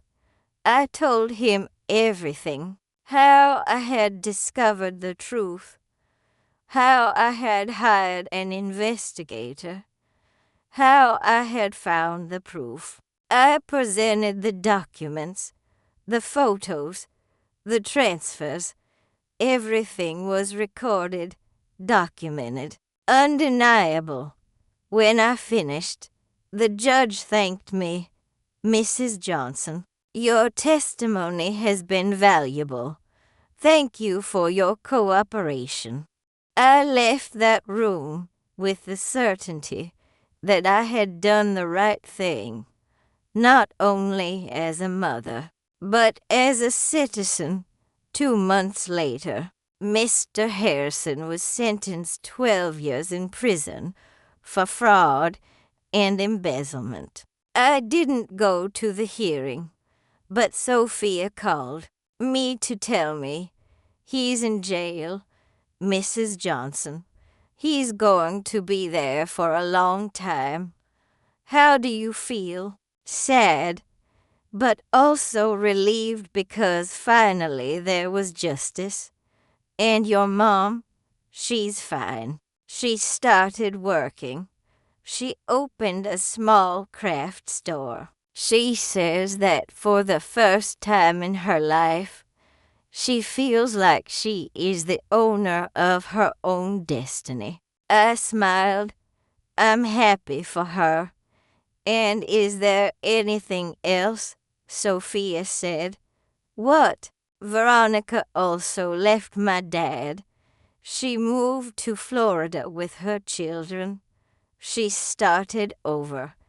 And last week, she wrote to me. She said she was very sorry for everything that happened, that she didn't know the whole truth either. And what did you tell her? That it wasn't her fault, that my dad deceived all of us, and that I hope someday we can meet because those children are my siblings, and they deserve to have family. I was speechless. Sophia, you're incredible. No, I just learned that life is too short to hold grudges, and that true family is not the one that shares blood. It's the one that shares truth. That night, I took out a shoebox I kept in my closet. Inside there were old photos of when Andrew was a child, of when he played in the park, of when he graduated from college. I looked at those photos, and I thought about everything we had lived through. I thought about the nights when we didn't have enough money to pay the rent, about the times we ate beans because there wasn't enough money for meat, about the times Andrew asked me, Mom, why don't we have a car like the other kids? And I told him, because the important thing is not what you have, son, it's what you are. I closed the box because I understood that everything I had done, all the difficult decisions I had made, all the nights I had cried alone had been worth it, because my son was a good man, honest, hard-working, a man of integrity, and that was more valuable than any fortune. One Sunday afternoon, Andrew and Sophia came to visit me. They brought news. Mom, we have something to tell you, Andrew said with a huge smile. What is it? Sophia touched her belly. I'm going to be a grandma, I said with tears in my eyes. Yes, Andrew shouted, hugging me. You're going to be a grandma, I cried with happiness, because after so much darkness, finally there was light. After so much pain, finally there was hope. And after so much truth, finally there was peace. That night, before sleeping, I wrote something in my diary, something I wanted to always remember. Today, I learned that life doesn't always give us what we deserve, but if we are brave, if we defend the truth, if we protect those we love, life gives us something better. It gives us inner peace, and that in the end is the only thing that matters. I closed the diary, I turned off the light, and I slept peacefully. For the first time in months, months passed. Sophia's belly grew. Andrew was excited. He painted the baby's room blue. He bought a crib. He read books about fatherhood. And I wear upon baby clothes. I prepared blankets. I imagined what it would be like to have a grandchild. One day, Sophia called me, Mrs. Johnson. I want to ask you something. Tell me, dear, when the baby is born, could you be at the birth, since my mom will also be there? I thought it would be nice for both grandmas to be together. My eyes filled with tears. It would be an honor. The baby was born in March, a boy, healthy, beautiful, with Andrew's eyes and Sophia's nose. When I held him in my arms for the first time, I felt the world stop. He was so small, so fragile, so perfect. What will his name be? I asked. Andrew and Sophia looked at each other. His name will be Michael, Andrew said. Michael Johnson. Why, Michael? Because of Father Michael, the one who married us. He told us something that day that we never forgot. What did he tell you? Sophia replied, he told us truth is the foundation of all true love. Without truth, there is no trust, and without trust, there is no love. Andrew continued, and we thought that was a good name for our son because we want him to grow up knowing that the truth is always the most important thing. I hugged my grandson. Welcome to the world, Michael. You are going to grow up in a family that loves you, that protects you, and that will always tell you the truth. Mrs. Lois was there, too. She approached. She smiled at me. Thank you, Mary. For what? For saving me. For taking my family out of that lie. I didn't have the courage, but you did. I took her hand. We all have our moment. Yours came when you decided to divorce. Mine came when I decided to speak up. We hugged, to women, to survivors, to grandmothers. That night when I returned home, I sat in the living room. I looked at a photo Andrew had given me. It was of the four of us of him, Sophia, baby Michael, and me, all smiling. And I thought about all the path we had traveled from that terrible night at the country club to this moment of peace, and I understood something profound. Justice is not revenge. Justice is restoration.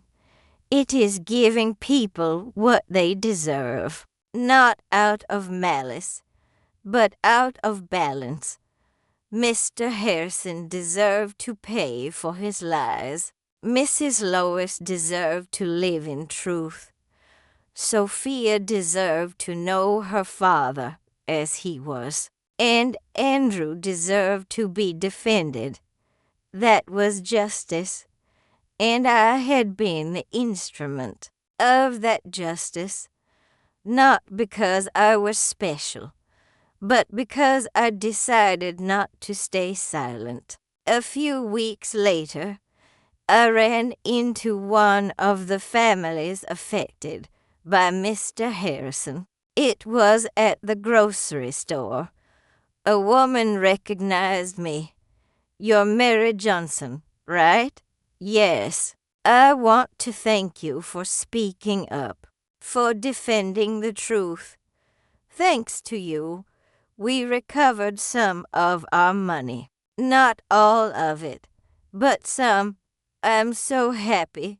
You know, I also kept silent for years. My husband was cheating on me, and I didn't say anything because I was afraid. Afraid of being alone. Afraid of not being able to support my children.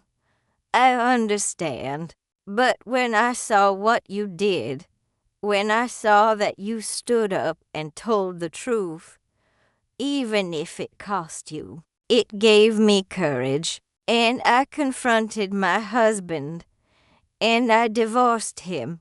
She looked at me with tears in her eyes. "Now I live alone, but I live in peace, and that is priceless." I hugged her. "I'm so happy for you. Thank you for teaching me that it's never too late to tell the truth." That conversation stuck with me because I understood that what I had done had not only affected my family, it had inspired other women, other mothers, other survivors to raise their voices. And now, as I tell you this, as I remember every moment of that night that changed everything, I wonder if I would do the same again. And the answer is yes, 1,000 times yes. Because defending those you love is not optional. It is a duty. It is, and the truth, even if it hurts, is always better than a lie. 2 years passed since that night. 2 years since I took that microphone and told the truth. 2 years since Mr. George Harrison's world collapsed. And in those 2 years, I saw how life itself took care of doing justice, because I learned something. Karma is not revenge. It is balance. It is life giving back to each person what they sowed. And Mr. Harrison harvested exactly what he planted. One Saturday afternoon, while watching Michael at the park, I received a call from Sophia. "Mrs. Johnson, can you come over to my house? I need to talk to you." "Did something happen?" "Yes, but I prefer to tell you in person." I arrived at her house an hour later. Andrew was working. Sophia opened the door for me. She looked tired, but calm. "What happened, dear?" We sat in the living room. She made lemon tea. "My dad sent me a letter from jail." "What did he tell you?" Sophia took the envelope out of her purse. It was a handwritten letter. The handwriting was shaky, as if he had written it with difficulty. "Can I read it to you?" "Of course." Sophia unfolded the letter, and she read, "Dear Sophia, I don't know if you'll read this. I don't know if you'll forgive me someday, but I need to write to you.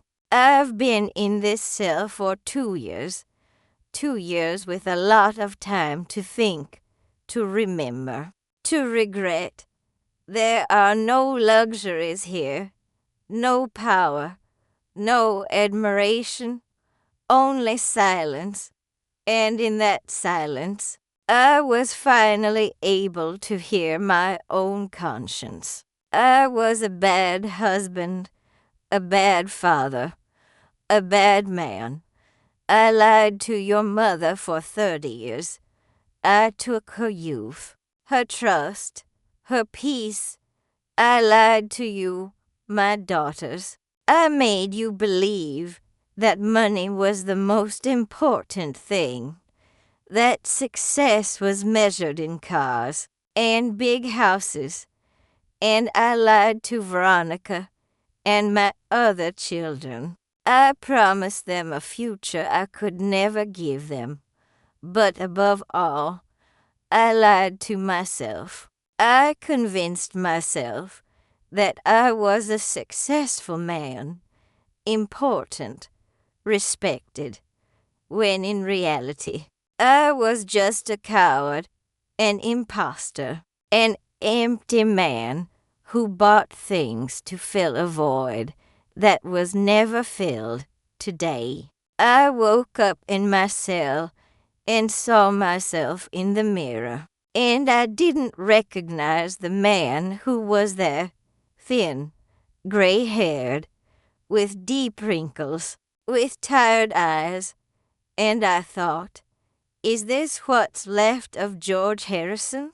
The answer is yes. This is what's left, a broken man who lost everything. I lost my family, my company, my freedom, my dignity, and the worst, I lost my chance to be a good father. Sophia, I'm not asking you to forgive me. I don't deserve it. I just ask you to learn from my mistakes, not to make the same ones, to raise your son with love, with truth, with humility, and to know that even though I was a bad father, I always loved you in my wrong way. But I loved you. I wish you the best, daughter, you, Andrew, and my grandson, Michael, your father, George. Sophia finished reading. She wiped her tears with the back of her hand. I was also crying. What are you going to do? I asked her. I don't know. Part of me wants to forgive him. But another part still hurts. Forgiveness is not something that happens overnight. It is a path, and you decide when you are ready to walk it. Sophia nodded. What I do know is that I no longer hold a grudge against him, because a grudge only poisons me, not him. I hugged her. You are very strong, Sophia. I learned from the best. A few months later, I ran into Martha Miller, the woman who had lost her savings because of Mr. Harrison. We were at the supermarket. She recognized me and approached. Mrs. Johnson, how are you? Good, Martha. And you? Better. Much better. Thanks to Mr. Harrison's sentence, we managed to recover some of the money. Not all of it, but some. I'm so happy. And there's something else. My husband and I bought a small plot of land in rural Pennsylvania. We are building our house ourselves, little by little. But it's ours. I smiled. How wonderful. Yes, and you know what the best part is? That we are building it with honesty, without deception, without lies, and that gives us peace, honesty, always brings peace. Martha took my hands. Thank you, Mrs. Johnson, for not staying silent, for defending us. You changed our lives.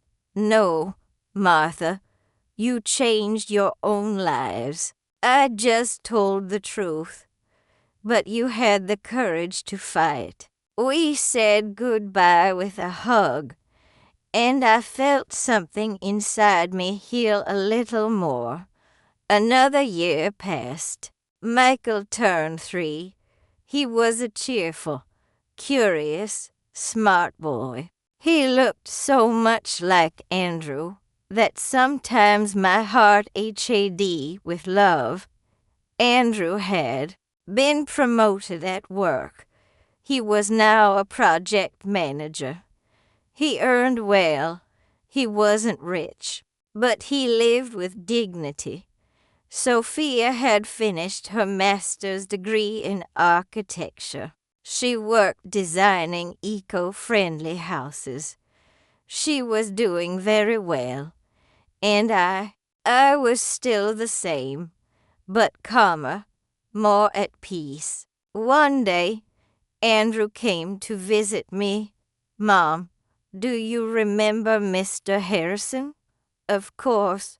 Why? Sophia told me he's very sick. He has diabetes. And since there's no good medical care in jail, he's getting worse. How serious? Serious. He lost a toe, and they say he might lose more. I felt a pang of sadness. And how is Sophia taking that? Badly. She wants to go see him, but she's afraid. Afraid of what? Afraid of feeling pity. Afraid of believing his lies again. Tell her to go. But tell her to go for herself, not for him. What do you mean? Tell her to go to close that chapter, to say what she needs to say, not to save him, because he has to live the consequences of his actions. Andrew nodded. You're right, Mom. As always, Sophia went to visit Mr. Harrison 2 weeks later. When she returned, she came to my house. She needed to talk. How was it? I asked her. Difficult. Very difficult. Tell me. We sat in the kitchen. I served her coffee like always. When I entered the visiting room, I barely recognized him. He was in a wheelchair, thin, pale, with completely white hair. Her voice broke. He looked at me and said, "Thank you for coming, daughter. I didn't think you would." "And what did you say to him?" I said. "I came because I needed to close this. I needed to tell you how I feel." "And how do you feel?" Sophia took a deep breath. I told him, "Dad, I'm angry with you because you lied to us, because you hurt us, because you chose money over us. But I'm also sad because you wasted so much time being someone you weren't. And now you're here alone, sick, with nothing." "What did he say?" He cried. He asked for forgiveness. He told me he wished he could go back in time, that he would do everything differently. Did you believe him? Sophia shrugged. I don't know. Maybe, maybe not. But it doesn't matter anymore because the past cannot be changed. You can only learn from it. Very true. Before leaving, I told him something else. What I said. "Dad, I hope you find peace, really, but that peace has to come from you, not from me, not from Mom, not from anyone else, only from you. I felt a lump in my throat.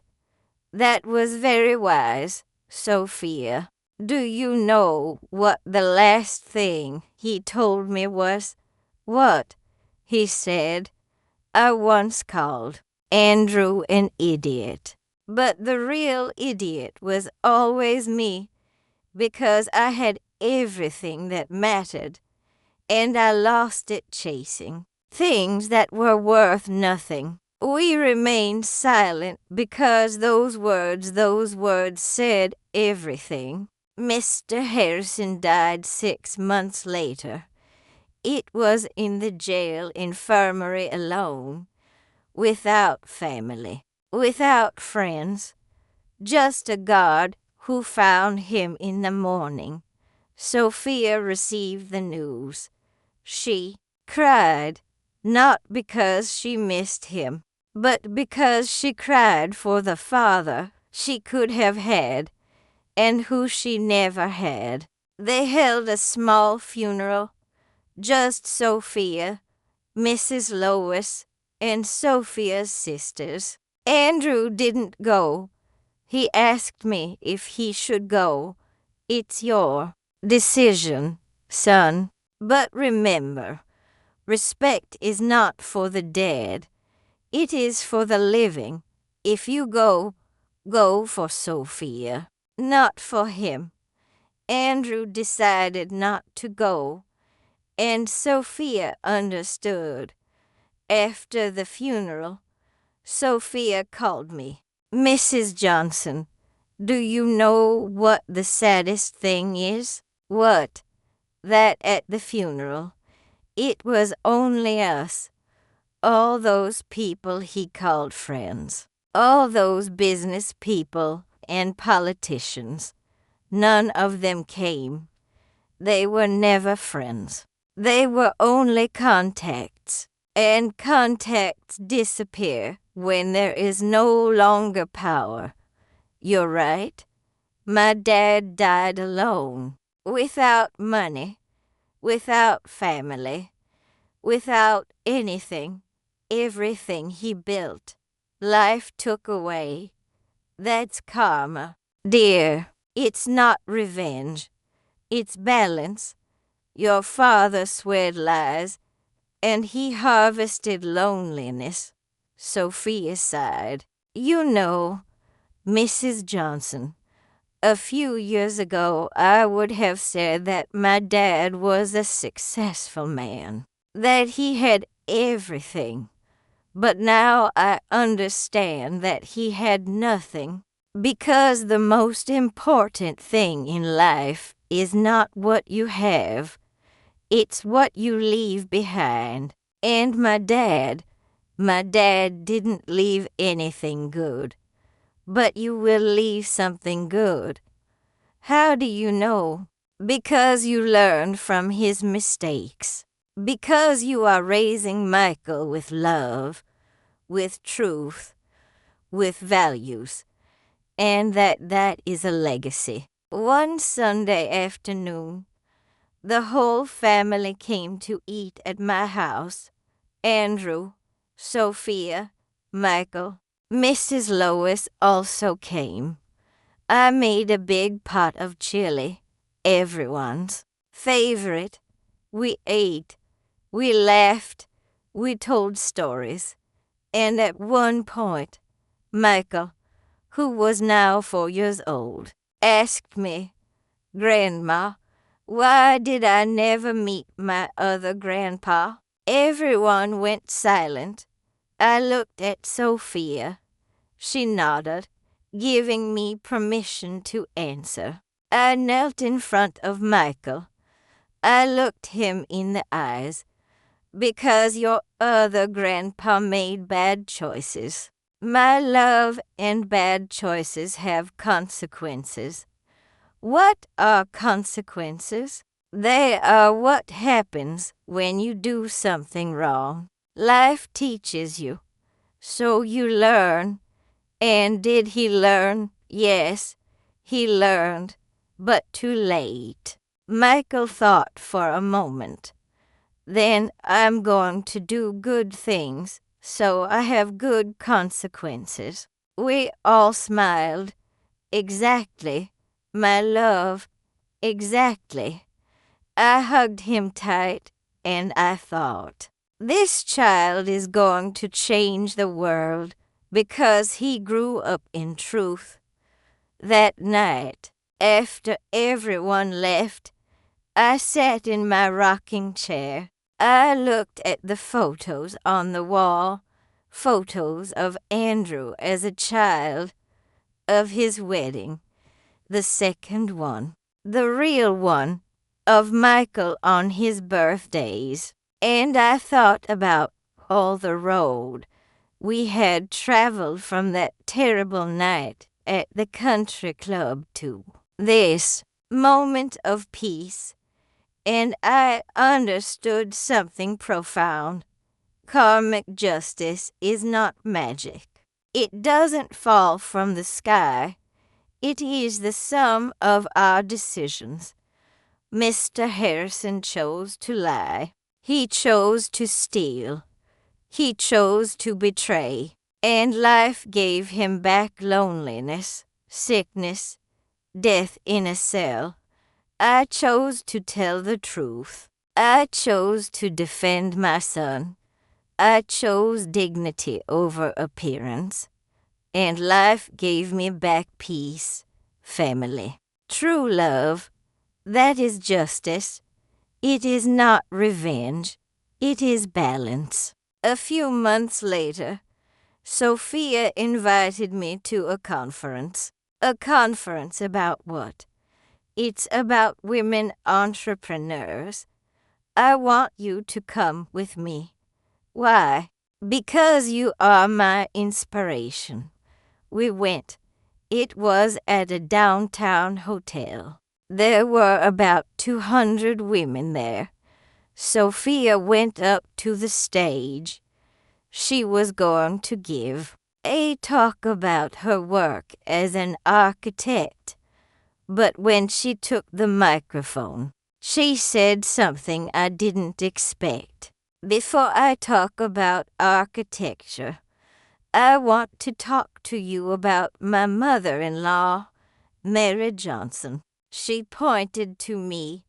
Everyone turned to look at me. I blushed.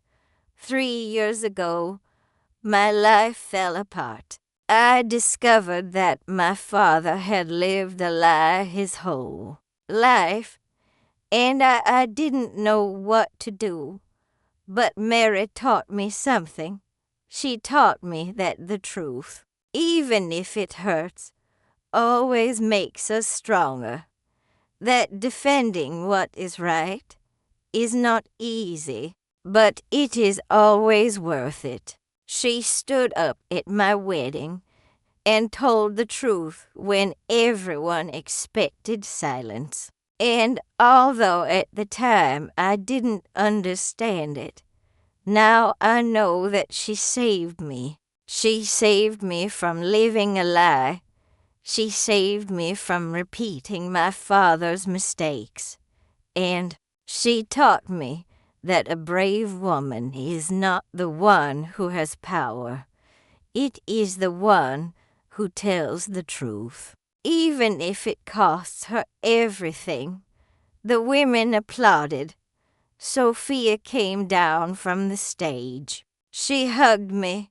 Thank you, Mrs. Johnson, for being my example. I cried because I understood that what I had done had not only changed my life, it had changed the lives of many women. And now, 3 years after that night, I can say with certainty that life does do justice. Not always quickly, not always as we expect, but always.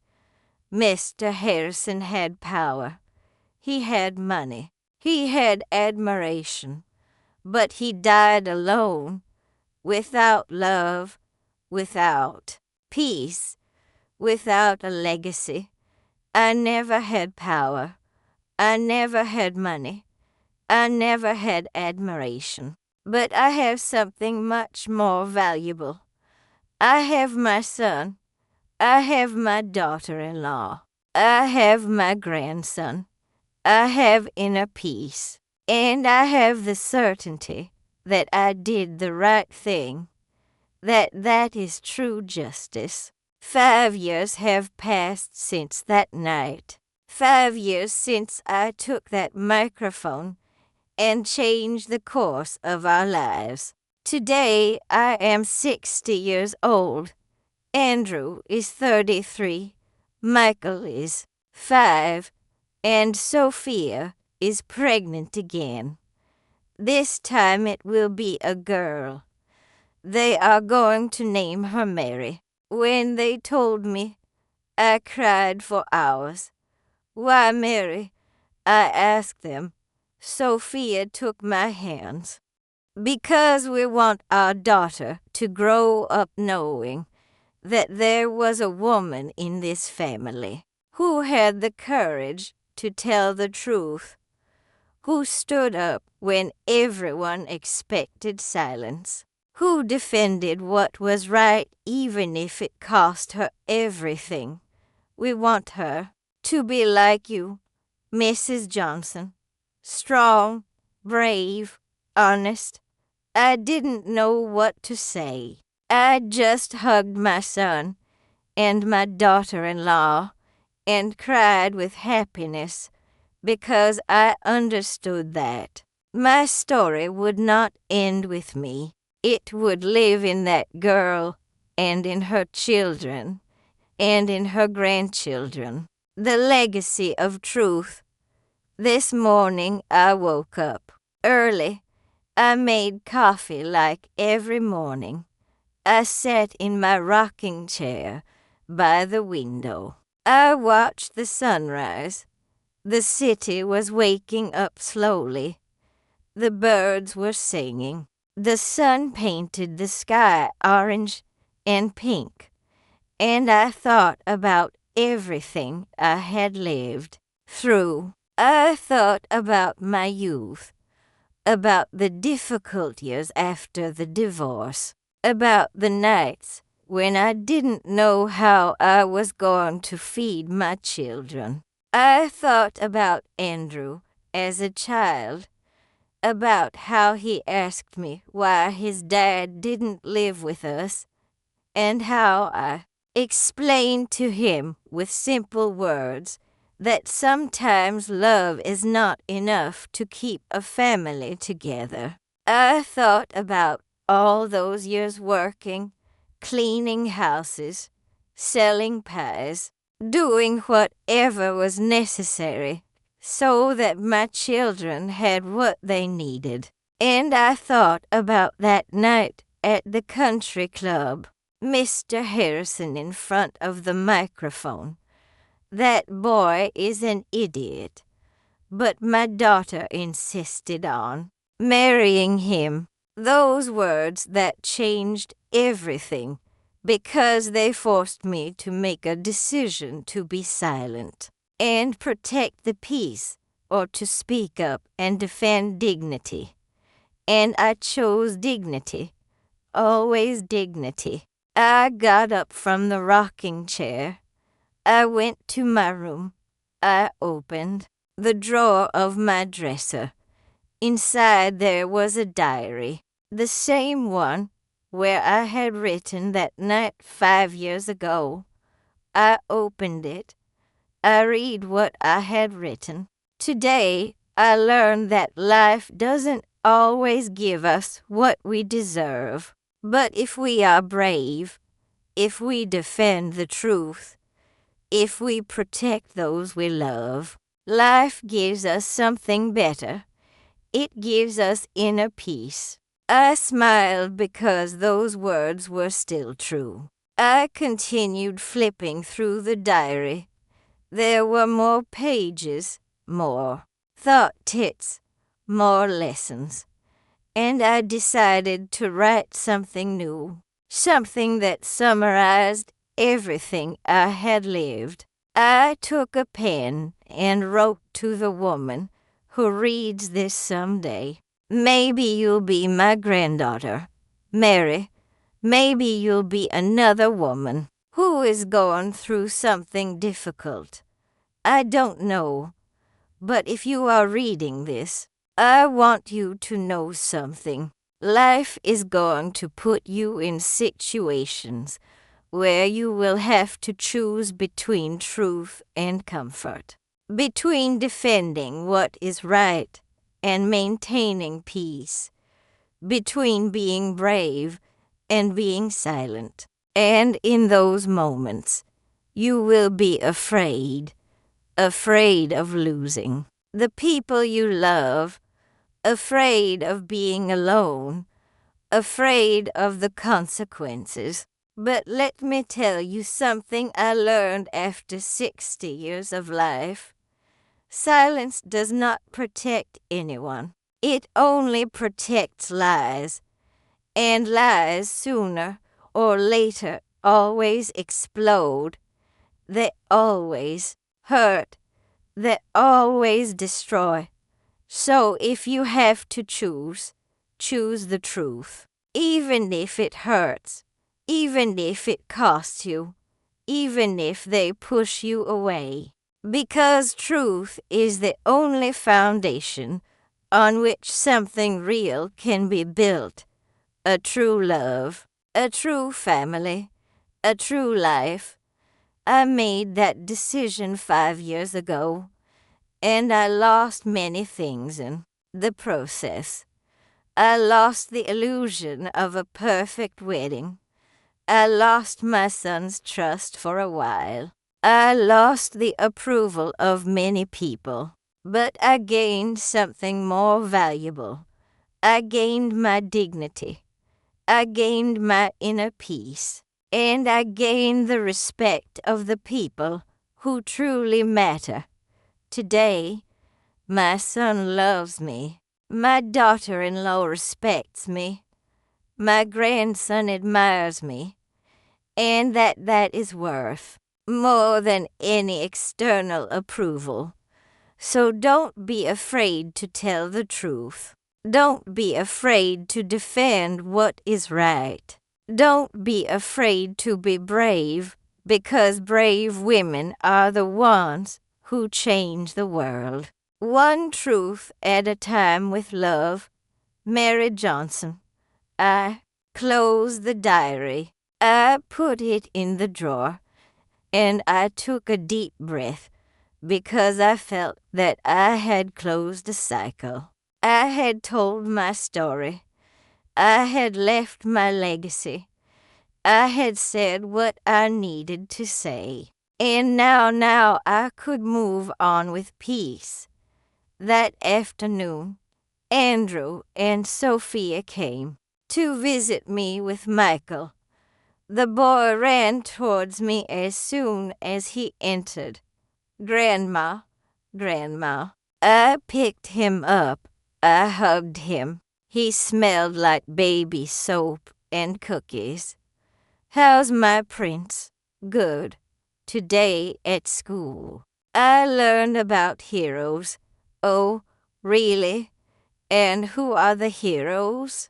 The teacher said that heroes are people who do difficult things to help others.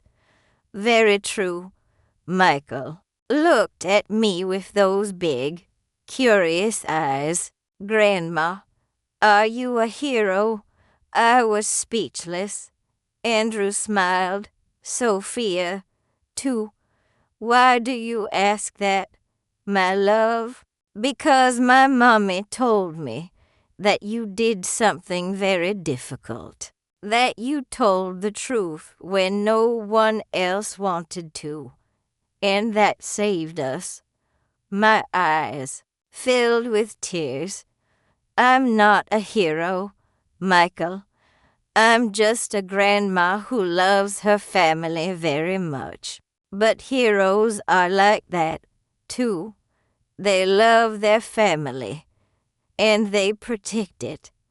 I hugged him tight. Then, yes, my love, I'm a hero, your hero. Michael laughed and he gave me a kiss on the cheek. And in that moment, I felt that everything had been worth it. Every tear, every fear, every sleepless night, everything. Because I had protected my family, and that was the only thing that mattered. After eating, Sophia asked to speak to me alone. We went out to the garden. There were bougainvilleas blooming. The air smelled of wet earth and flowers. Mrs. Johnson, there is something I want to tell you. Tell me, dear. I went to visit my dad's grave. How was it? Good. I took flowers. I sat there for a while, and I talked to him.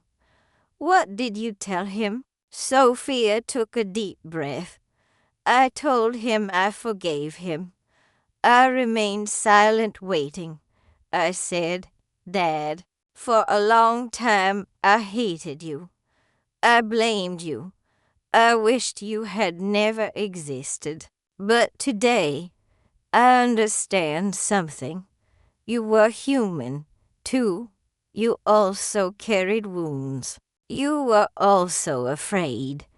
And you made bad choices. Choices that hurt a lot of people. But holding a grudge against you only hurts me. So today I forgive you. Not because you deserve it, but because I deserve peace. Her voice broke. And you know what, Mrs. Johnson, when I said those words, I felt as if something heavy was lifted from my chest, as if I could finally breathe. I hugged her. Forgiveness is not for the other person. It is for us to set ourselves free. I know. And thanks to you, I learned that because you taught me that defending the truth does not mean living with a grudge. It means living with dignity. Exactly, dear, exactly. We stayed there hugging under the bougainvilleas, to women, to generations, to intertwined stories. And I understood that my legacy was not just the truth. It was also forgiveness, justice without revenge, balance without hatred. That night, after everyone left, I sat in the living room with a cup of tea. I turned on the television. There was a program about women who had changed their communities. One of the interviewees was Martha Miller, the woman who had lost her savings because of Mr. Harrison. I recognized her immediately. The interviewer asked her, "How did you manage to get ahead after losing everything?" Martha smiled. "There was a woman who inspired me. Her name is Mary Johnson. She had the courage to tell the truth when everyone expected silence. And that taught me that it's never too late to defend what is right." And what did you do? I confronted my situation. I sued, I fought, and I recovered some of my money. With that, I bought a small piece of land. My husband and I built our house with our own hands. And now we live in peace because it is a house built on truth, not on lies. The interviewer nodded. What would you say to other women who are going through something difficult? Martha looked directly at the camera. I would tell them not to be afraid to tell the truth, not to be afraid to defend what is right, because silence does not protect us. It only protects lies, and we deserve to live in truth. I turned off the television, and I cried, but this time they were not tears of sadness. They were tears of joy because I understood that what I had done had inspired other women, other mothers, other grandmothers, other daughters to raise their voices, to defend the truth, to live with dignity, and that was a legacy today. As I write this, I am 60 years old, but I feel younger than ever because I finally understand the meaning of my life. I did not come to this world to be rich. I did not come to be famous. I did not come to be perfect. I came to be brave, to tell the truth when everyone was silent, to defend those I loved when no one else would, to teach my family that dignity is worth more than any approval.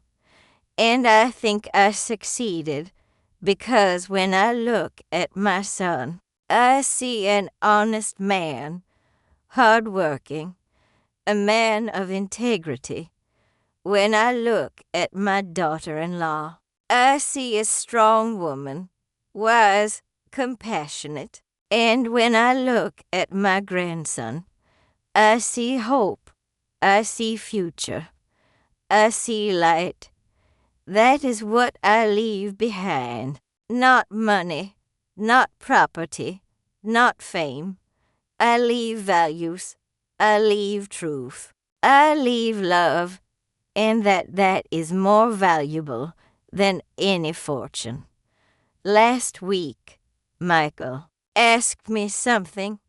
Grandma, when you're really, really old, are you going to die? Yes, my love, someday. And then I won't see you anymore, not with your eyes, but with your heart. How? I knelt in front of him. I looked him in the eyes. Every time you tell the truth, I will be there. Really? Yes. Every time you defend someone you love, I will be there. Every time you are brave, I will be there. And how will I know you are there? Because you will feel a warmth in your chest, a peace, and you will know that I am with you. Michael smiled. Then you'll never leave. Never. My love, never. I hugged him, and I knew it was true because legacies don't die. They just transform. Tonight, as I look at the stars from my window, I think about everything I have lived, and I wonder, what would I tell the women who read my story? I would tell them this. Don't be afraid to be brave. Don't be afraid to tell the truth. Don't be afraid to defend what is right. Even if everyone tells you you're crazy, because the world needs more brave women. Women who stand up when everyone expects silence. Women who say enough when everyone says endure it. Women who choose dignity over comfort. Because those women change the world. One truth at a time, one family at a time, one generation at a time. And if my story helps a single woman open her eyes, if it helps a single mother defend her son, if it helps a single daughter leave a lie, then everything will have been worth it. every tear, every fear, every difficult night, everything, because, in the end, what matters is not how long we live, it is how we live. And I chose to live in truth. I chose to live with dignity. I chose to live with love. And that is my story. The story of an ordinary woman who did something extraordinary, not because she was special, but because she decided not to stay silent. Tomorrow I'm going to see Andrew and Sophia. We're going to go to the park with Michael. We're going to eat ice cream. We're going to laugh. We're going to live, because that's what families who truly love each other do.